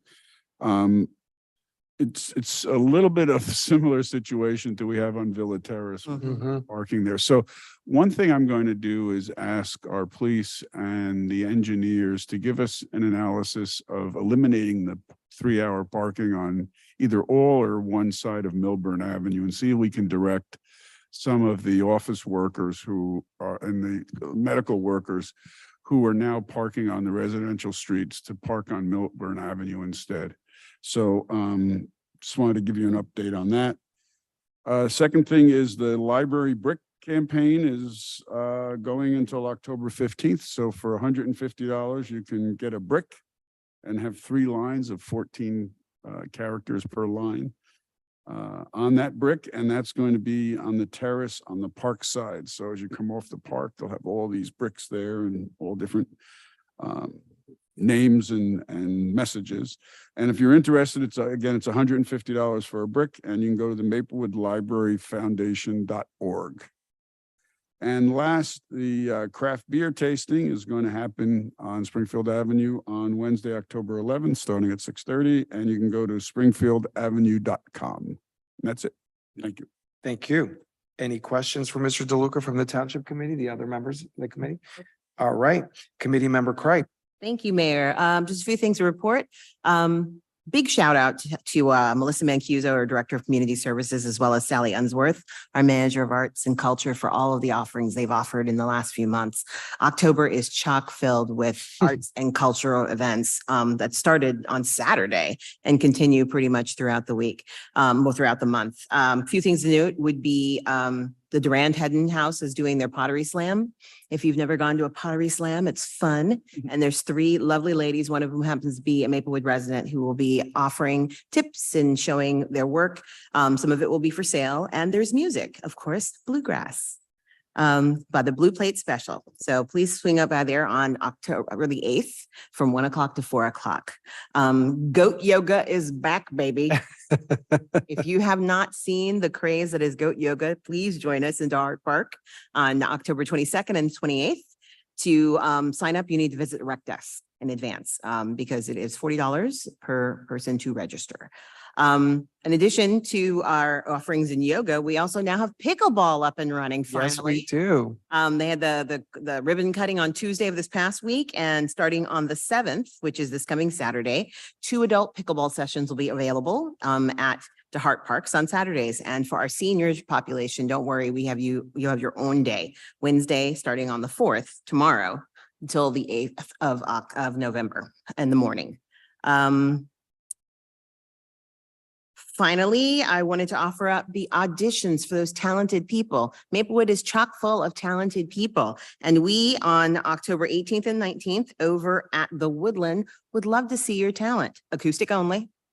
If you juggle, if you have cats that do tricks, if you juggle cats, if there's something you're interested in sharing with our community, please volunteer and sign up and audition for Maplewood's Follies, which will be happening from 6 to 8 p.m. on the 18th and the 19th. Pretty much all these offerings are available on the website. If you have any questions, please visit Maplewood Township website or visit the rec desk. Thank you. Thank you. Maplewood you know, Follies. Go ahead. One last thing I almost forgot, and it's on this one. In line with what Committee Woman Adams had mentioned, as far as the anti-bullying, Maplewood Police Department is going to be doing a bike ride with our middle school students tomorrow at 2 o'clock. As in recognition for anti-bullying awareness. I would like to ask that the community be aware that there will be kids and officers on bikes going down our streets near our commute times for schools getting out. So leave early, find an alternative route. Please be patient. These are our kids and these are our law enforcement officers. We need to show them the respect, and also be aware that bullying is a thing. And sometimes you could be a bully in a car. So don't do it. Thank you, Mayor. Thank you. And please, folks, audition for Maplewood Follies, but do not juggle cats or any other animal for that matter. Any question for the committee member Kripe? All right, move over to Deputy Mayor Engel. Thank you, Mayor. Ms. Kripe, I'm very impressed that you got all of that community service programming down. You did. There's one thing that I didn't get one. I cut So a couple much. out because there's so if you- much. And if you don't subscribe to the community services emails, they are just chock No. full of so many events. We didn't even come close to hitting them. But the other one that I wanted to point out was the travel basketball Woohoo. is starting, because I know that's a big one. So you can go to maplewood.recdesk.com to sign up. We have the coach here. Yeah. And what place did we get last year in the travel girls team? What was that again? I think they were first. Yeah, I think they got first got place. Yeah. So Yes. our teams Um, rock. My other updates, at our Health and Community Services meeting, we talked about Maple Crest Park and the dilapidated tennis courts and the former site of the spray park that came in way over budget. So I just wanted to give an update. The tennis courts will be demolished as a safety hazard, and we are forming a new committee called the All Access Committee that our Township Administrator, Mr. Wary, is putting together. And that's committee's first task is to figure out how we can make an all access inclusive play area in Maple Crest Park. So more to come on that. And I just wanted to mention, I met with the new Springfield Avenue Partnership event producer this week at Yale Corner. Those who know me know that that's a big passion of mine. And the winter holiday market is coming back. The call for vendors is just going out this week. So if you're interested in signing up, they will be on Saturday, starting Small Business Saturday, and more info to come on the SAM Instagram and Facebook pages. And that is my report. Thank you, Deputy Mayor Engel. Any questions for the Deputy Mayor from the Township Committee? All right, whispers. Okay, We're thanking Mr. Wary for my new microphone so that I can now reach it without having to like. Thank you. that's great. I'm jealous. Yeah.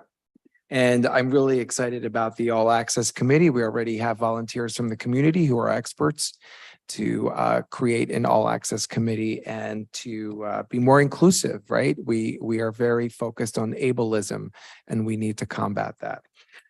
My report is slim because a lot of you covered everything. There's so much going on this month. I do want to say that I don't have an update in my ongoing discussions with New Jersey Transit about express bus service out of Maplewood. Again, I want to gauge expectations. It's very unlikely that NJT is going to be doing this. It's more likely that we can work out something with Boxcar in terms of express service. And I know that Administrator Wary has been speaking with them about this, and it's going to depend on ridership, and it's going to probably need to involve South Orange as well so that we can have ridership. We don't have those details yet. We don't know what it's going to cost, but Westfield is really happy with their Boxcar service.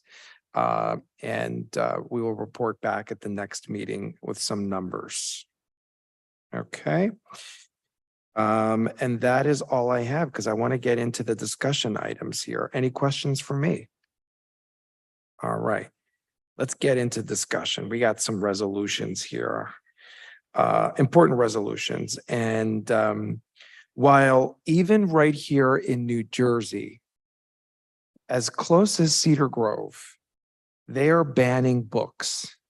I'm so proud that in Maplewood, we are a book sanctuary. I'm going to turn it over to committee member DeLuca to talk about resolution number 311-23. Thank you, Mayor. The library board has adopted a statement as part of the Banned Books Week, which is October 1st through the 7th in the United States. And the theme this year is Let Freedom Read. And we are seeing over the years, as the mayor said, more and more instances of attempted book banning and successful book banning.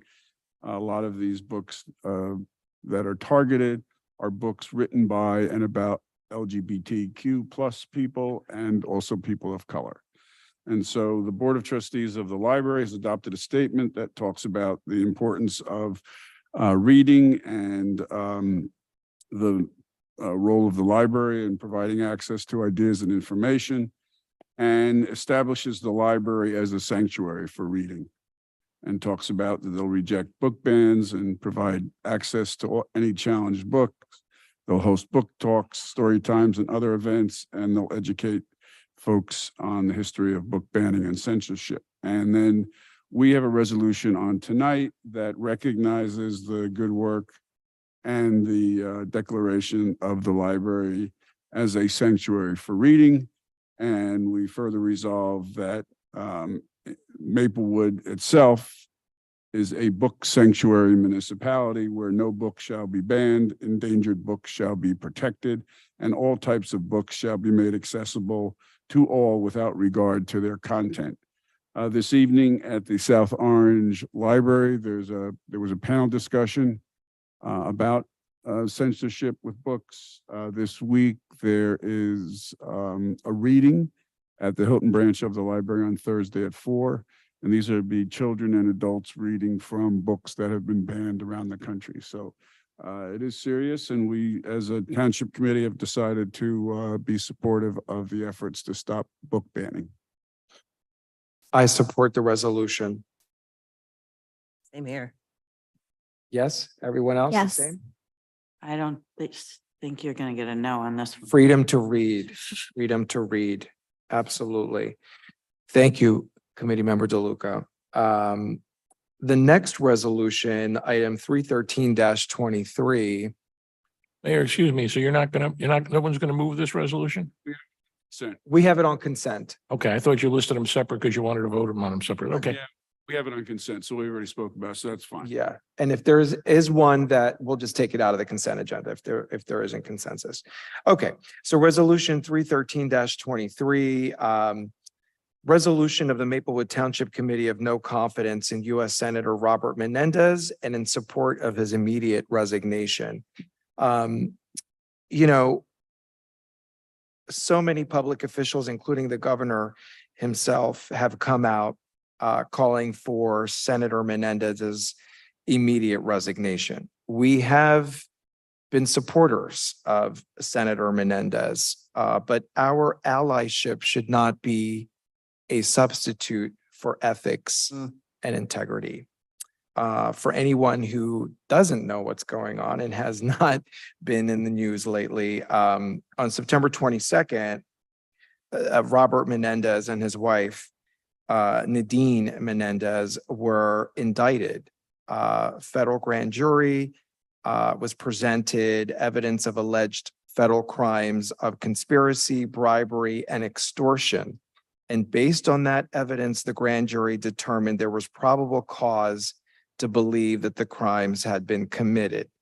So Senator Menendez is facing serious federal crimes of corruption, carrying federal prison sentences of anywhere from 5 to 20 years in prison.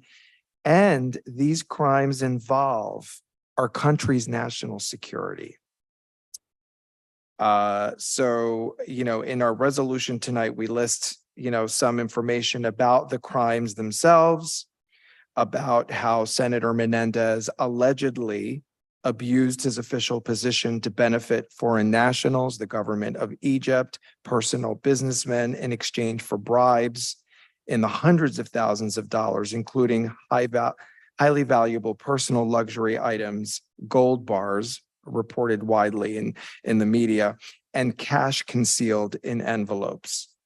In fact, according to the grand jury evidence, allegedly, Senator Menendez used his official position on the United States Senate Committee on Foreign Relations to release a hold on military aid to Egypt in exchange for remuneration to his wife, Nadine Menendez, who, as I said, has also been indicted. Obviously, we're still in America where, you know, Senator Menendez is presumed innocent until proven guilty, and he will have the opportunity in court of law to present his defense. However, we strongly believe that these charges and, you know, how public they have become severely compromise his ability to continue representing the best interests of our country and his constituents of New Jersey, including us here, residents of Maplewood. We find that his ability to move forward critical pending legislation and necessary progress at a very great time of a division in Washington and lack of public trust in government, and when our democracy itself is under attack, these charges distract from his ability to do so. It tarnishes his reputation and that of our representation in the United States Senate. And furthermore, his lack of any accountability or contrition and his continued defiance against widespread calls for his resignation further compromises credibility and the public's trust in him. Our public officials are held to the highest integrity, accountability, and ethics. And we think that Senator his continued presence in the Senate compromises these values of public service, the reputation of New Jersey, and of our nation. His immediate resignation is in the best interest of the nation, of the American people, and of New Jersey. So the resolution says the following. It says that the dedicated elected members of the Maplewood Township Committee of the Township of Maplewood wish to express our lack of confidence in Senator Menendez's continued service at this time and demand his immediate resignation. 1, we express our lack of confidence and vote of no confidence in his ability to carry out the duties of his office and to represent us and the American people with any integrity or credibility. 2, we demand that Senator Menendez tender his immediate resignation in the best interest of the country, the American people, and the constituents of New Jersey. And we ask that a copy of our resolution, should it be adopted unanimously this evening, be transmitted to the office of Senator Menendez, the office of Senator Cory Booker, our congressional delegation, Office of Congress Member Mikey Sherrill, Office of New Jersey Governor Phil Murphy, offices of our New Jersey legislative representatives of the Township of Maplewood, and to the offices of New Jersey State Assembly Speaker Craig Coughlin and New Jersey Senate President Nicholas Scutari. So that is the resolution.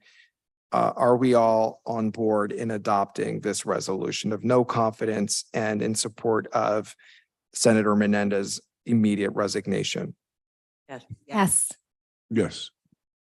Mayor, if I could just say, I know when I was mayor, I worked a lot with Senator Menendez's office, and we did lobby days in Washington, and we went to see Senator Menendez, and he was very helpful with our Royal River issue.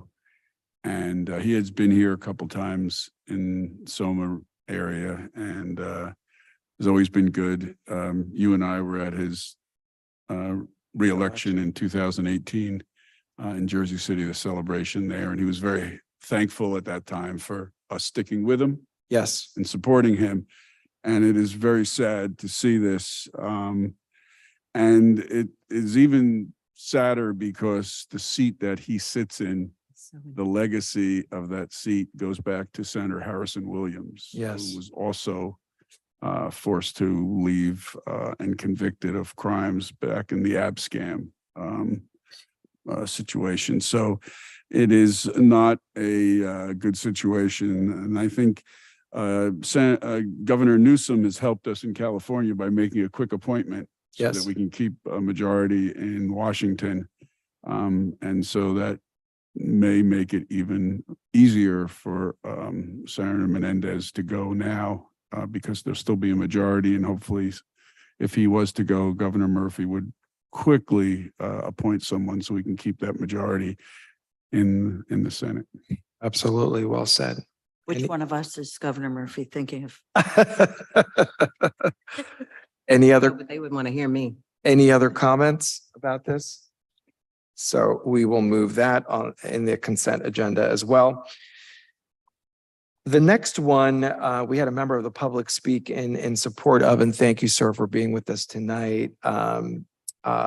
Resolution of the Maplewood Township Committee in support of Robert Wood Johnson University Hospital nurses on strike for adequate, safe, and enforceable staffing levels. This is resolution number 314-23. As the member of the public noted earlier, over 1,700 nurses from Robert Wood Johnson University Hospital have been on strike since August 4th. Bargaining sessions by the parties since then have failed to secure adequate, safe, and enforceable staffing levels. That's really at the heart of the dispute. It's not about money. It's about safety, right? Public health. And as noted earlier, while the nurses have been on strike, they've lost access to their health benefits and wages, and they remain focused on the establishment of safe and appropriate nurse to patient ratios. And as the public mentioned, they've been replaced by foreign nurses.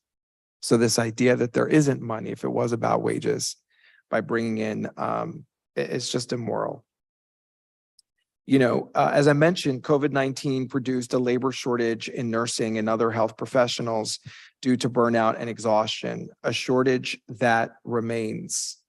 Maintaining safe nurse-to-patient ratios undeniably enhances patient outcomes, and it's crucial for our hospitals and our other healthcare settings to prioritize patient safety and adequate care.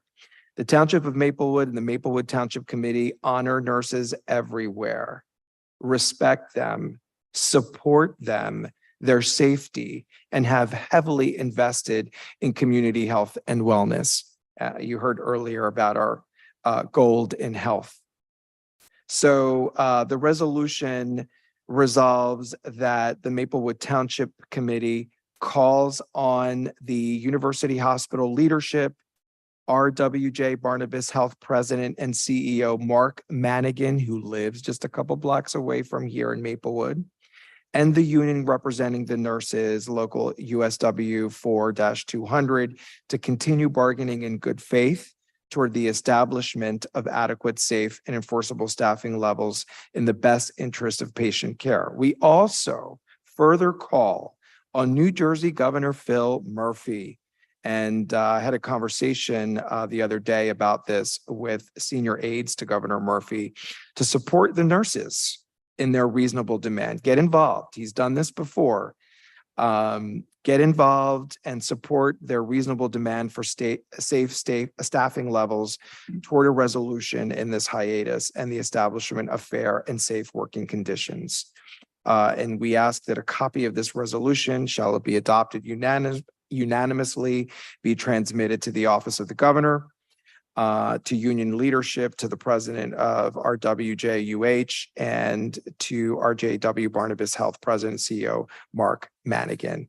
Is there support for this resolution tonight from my colleagues? Yes. Yes. I also make a motion that we extend the meeting past 9:30. Oh, is it really that Second. late again? Gosh, I Got talk 1 too minute. much. 9:20. What? I move that we extend the meeting beyond our 9:30 limit.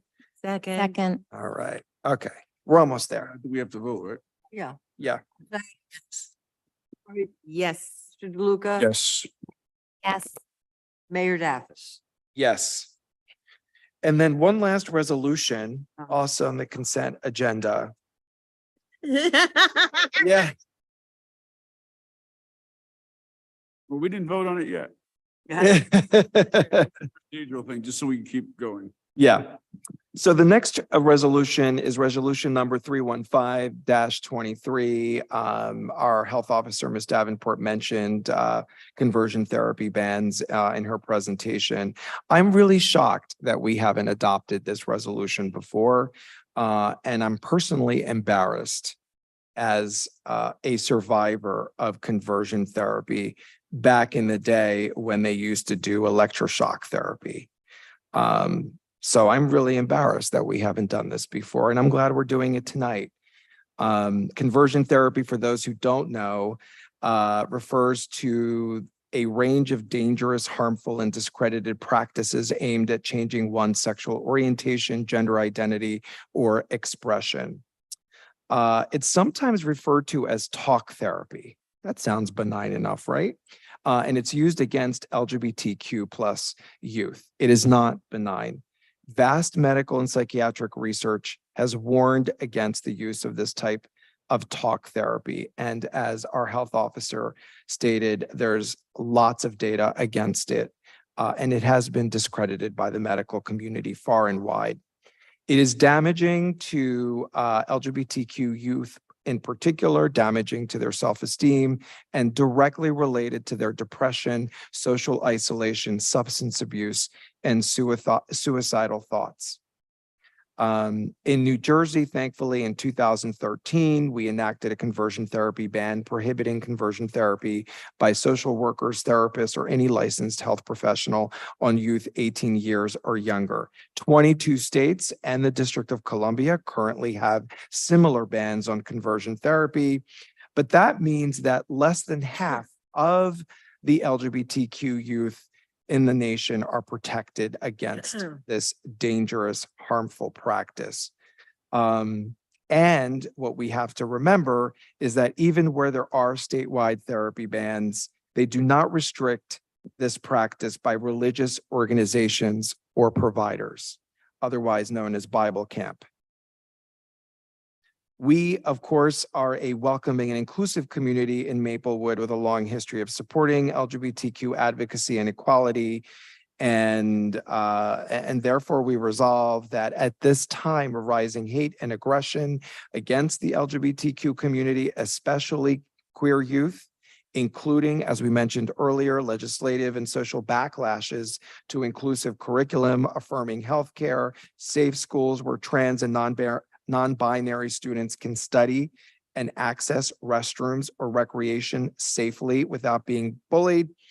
We support ongoing national efforts to ban conversion therapy everywhere and denounce any attempt or effort to change one's sexual orientation or gender identity and expression. Do I have full support of this resolution? And Mayor, I just want to applaud you for your openness and leading the discussion and making this known to our residents and people across New Jersey and nationally. So thank you for. Thank you. And I've had some real therapy for many, many years, and I still go to therapy. Yeah. So And I also want to applaud you for making that move. The fact that the AMA actually made this statement back in 2019 and we didn't move on it until 2023. yes. Yeah, conversion therapy has no foundation scientifically Right. as valid medical care. There's one more resolution. Yes, there is. I haven't forgotten it. Oh. I'm on point here. Good. So item number 14 is kind of a little bit invisible here. It's not item 13, it's 13D. F. Let's call it 13F. We'll go back to 13E. Resolution 329-23, pay to play. And I'm going to turn it over to Committee Member Adams. Yes, Mayor, thank you very much. As we know, we passed an ordinance on second reading tonight to rescind, is that the right word, Mr. Desiderio?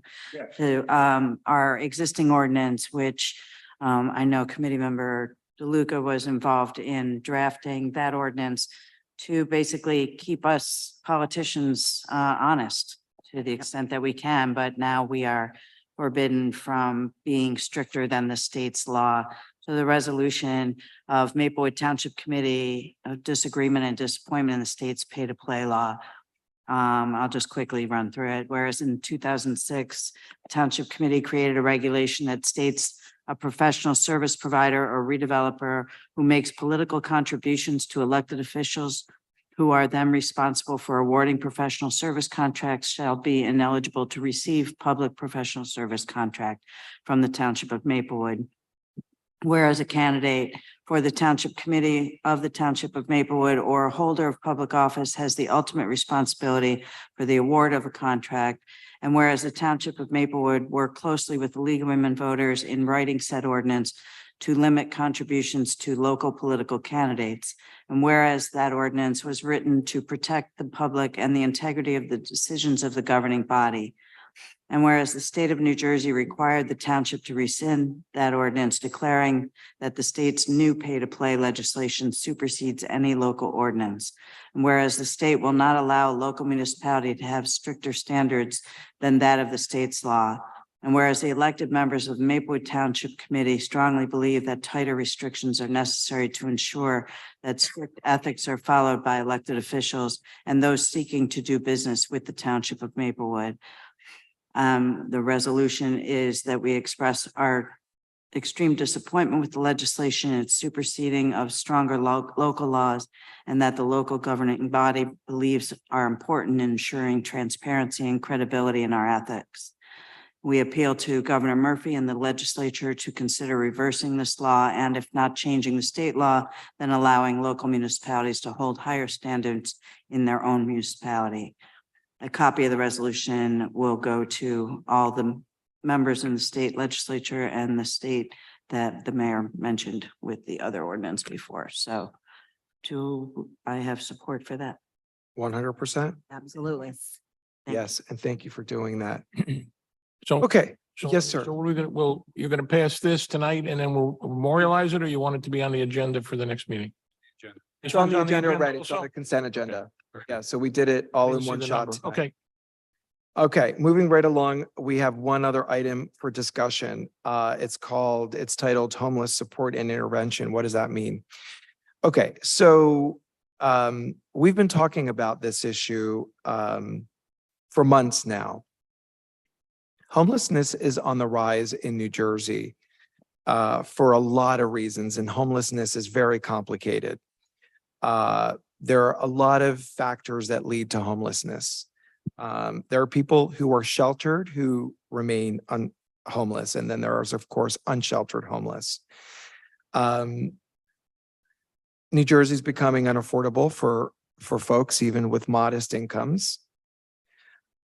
We have migration on the rise. We have displacement due to evictions or illegal lockouts or foreclosures. We have people experiencing crises in their households, domestic violence, mental health issues, substance abuse. And all of this stuff is sort of interconnected. And it can lead to people living in their cars, couch surfing. Couch surfing is homelessness. Okay. And we're also seeing it in our youth. We have students here in the South Orange Maplewood School District who qualify officially as homeless. So what are we doing about it? The system is set up in such a way that all of the providers who provide direct intervention and support to people experiencing homelessness are at the county. You go through the continuum of care, it's called at the county. And there's this thing called 211. And you call 211 and hopefully someone's going to answer the call and connect you to immediate intervention and services. We know that the county is overwhelmed. We know that the shelters that exist are over capacity. There are, as I said, sheltered homeless folks. These are people who are already on the rolls in shelters, but they don't want to be in them because the shelters are over capacity. They're dangerous, and they're not a home for people. Shelters were never meant to be permanent housing. So the system requires systemic change. But in the meantime, what do we do about our rising homelessness right here in our beautiful little welcoming town of Maplewood? We used to have historically around 3 to 4 people that we knew about, but now we are looking more at over a dozen of folks that we know about. And the way this works is you might know about the dozen, but there's probably a few more that you don't know about that you haven't identified. So what are we doing about it? We don't lock people up for being houseless. That's not the way to go. We don't do that in Maplewood, but we do have social workers on staff through our amazing health department who have come into contact, who have tried to support and intervene, but they are not experts in homelessness intervention and support. There are providers who are experts at this. There are street teams, right, who come out and they establish a rapport and trust and a relationship with the people who are living on the street or in their cars. And the idea is through developing that relationship with them to eventually house them long term. But in the meantime, there's a lot of different steps: getting them to ID, getting them to employment opportunity, getting them off the street if we can, temporary shelter, hotel stay, getting them basically meeting their needs with dignity, showers, new clothes, so on and so forth. So there are providers who have expertise in doing this. And while our social workers will continue doing what they can do, they do not have the case management expertise. And that's the missing piece, is the case management. So recently, through our Human Services subcommittee that Deputy Mayor Engel chairs, I recommended that we go out and establish a direct service agreement with a provider whose job would be to come to Maplewood and work with our people first. So we're not relying on the county to do it if and when they can send someone out, because the providers who are servicing the entire county may not be able to get to Maplewood, the suburban town. They're going to go to the urban centers where there's a greater need first. And that has been our experience. And I'm going to turn it over to Deputy Mayor Engel, the chair of the Human Services Committee, to talk a little bit about, if you care to. I think there was consensus for this type of thing, and please add anything that I've missed. Sure. So just to add, when we talk about having this direct service agreement, it's not only to start building trust and rapport with the homeless that we know about, but it's also to work with our social workers so that they can have more training in case management. So it's kind of like we don't have enough resources right now to be able to handle the problem. So we need added support to help us and also to help teach us how to deal with it moving forward and what our best practice is. Because the hours that we have available right now just aren't enough, especially to build trust. Anybody who is homeless or going through a mental health crisis or whatnot, it's very hard to gain trust. They don't want to just talk to anybody who's making contact. Let me take you to a shelter. I was really taken by one story I heard about how one person that our social workers had been in contact with and did agree to go to a shelter went, and they were forcing that person to turn over their clothing to get it washed. And it was the only clothes that they had. They didn't have any other clothes to change into. And so they left because they didn't get the proper, support and care that they needed. So I think it is really important to be able to use our resources to bring qualified people in to help us with these people in need who are living on our streets or in their cars, and to help our social workers provide them with the training and the resources that they need to continue to keep up the good work. Yes. And Committee Member DeLuca, you're part of that committee too. Did you want to add anything to this? Thanks, Mayor. I think the task we have before us tonight is to decide if we want to authorize our administrator to go out with a request for proposals, because I think we need to understand the level of services that we can buy and what it will cost.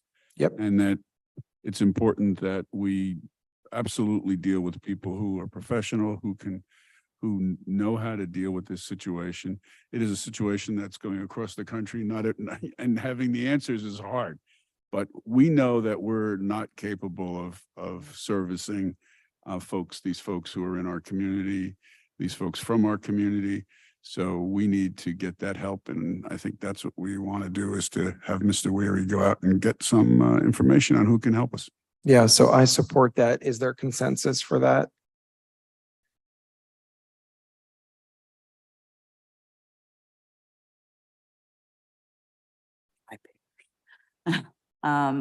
I think there are other, I guess I would just ask that more be researched, and maybe by Ms. Davenport could help with that. I know in Summit, they partnered with, I don't know what, but I can find out for you, as opposed to necessarily needing to put out an RFP. There might be some other organizations that might be able to help with it. So I just. Well, we are currently partnering with the Mental Health Association of Essex and Morris, the MHA. Yeah. But again, they lack the ability, unless someone qualifies as mentally disabled, they Right. lack the ability to provide case management. Yeah, We're I'll doing get it, and that. they're doing it for free because they're doing it under an existing grant. So what we're looking to do is to supplement that with a direct service agreement. And what we would be tasking Administrator Wary with would be to put out an RFP and see what we get from different organizations and what it costs, right? Did you want to add anything, Mr. Wary, because you were part of that committee?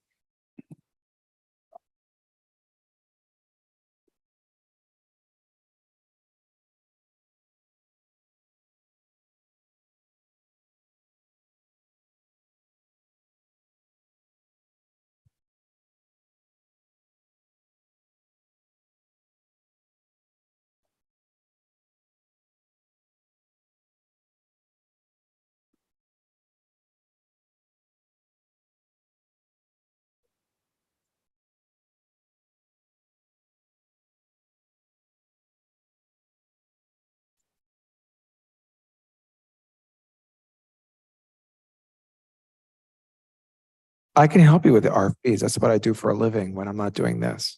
So. Right. But I can give you templates for RFPs.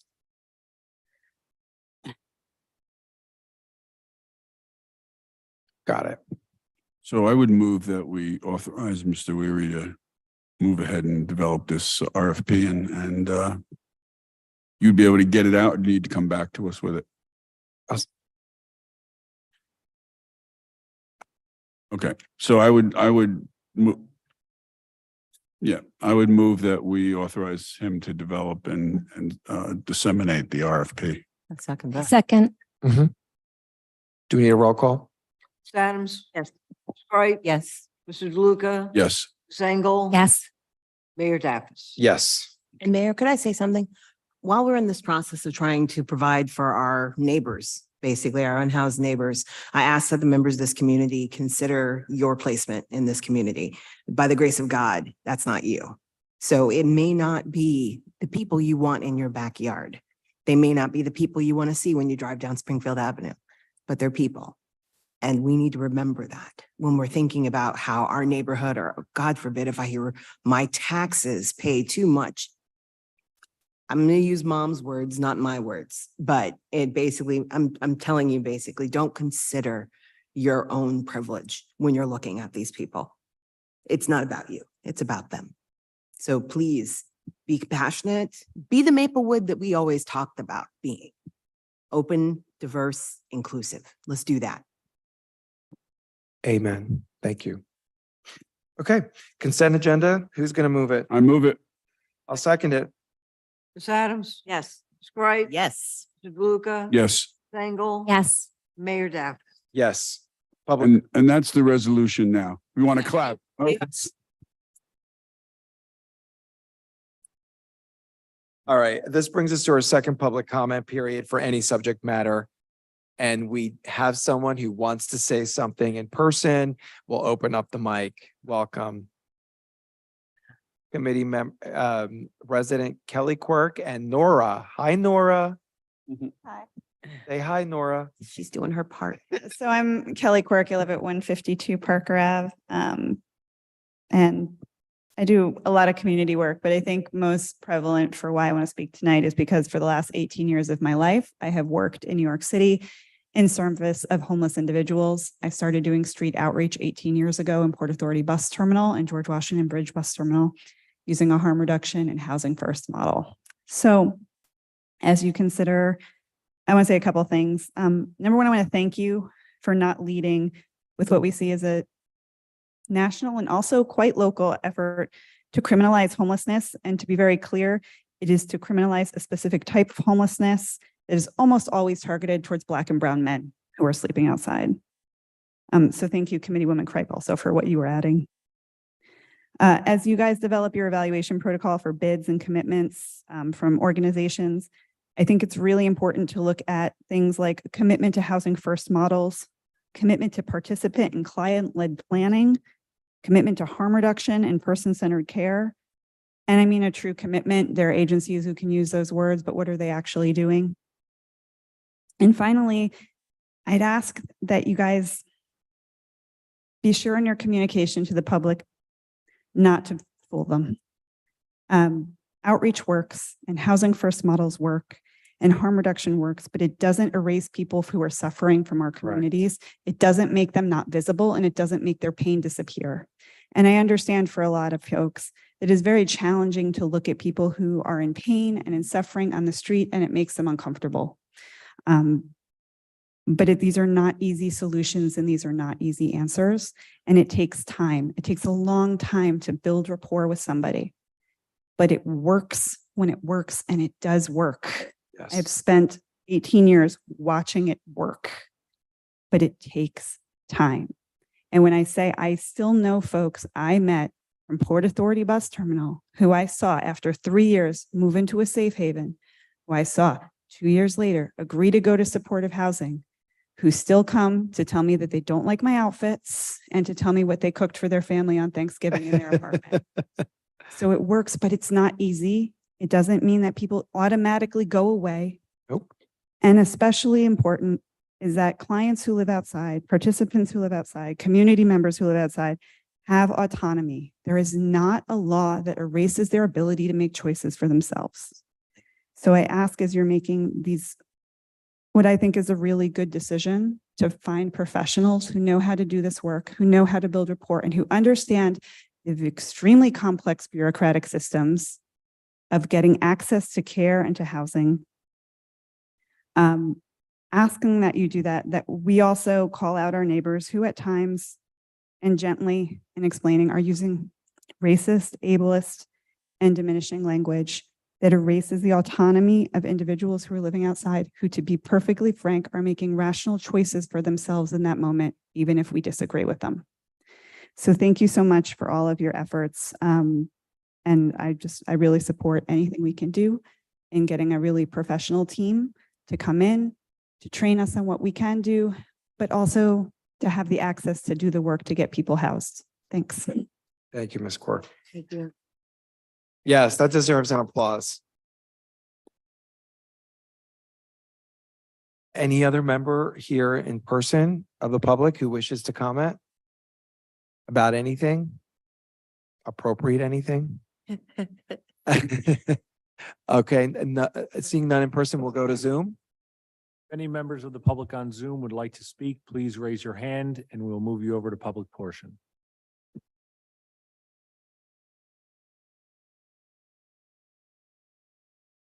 I see no raised hands, Mayor. No raised hands means we'll close the public hearing, and I move that we adjourn and meet again on October 17th. Second, Second. Mr. Adams, Yes. Ms. Wright, Yes. Mr. DeLuca. yes. Engel. Yes. Mayor Daffis. Yes. Good night, everyone. See you on the 17th. Thank you.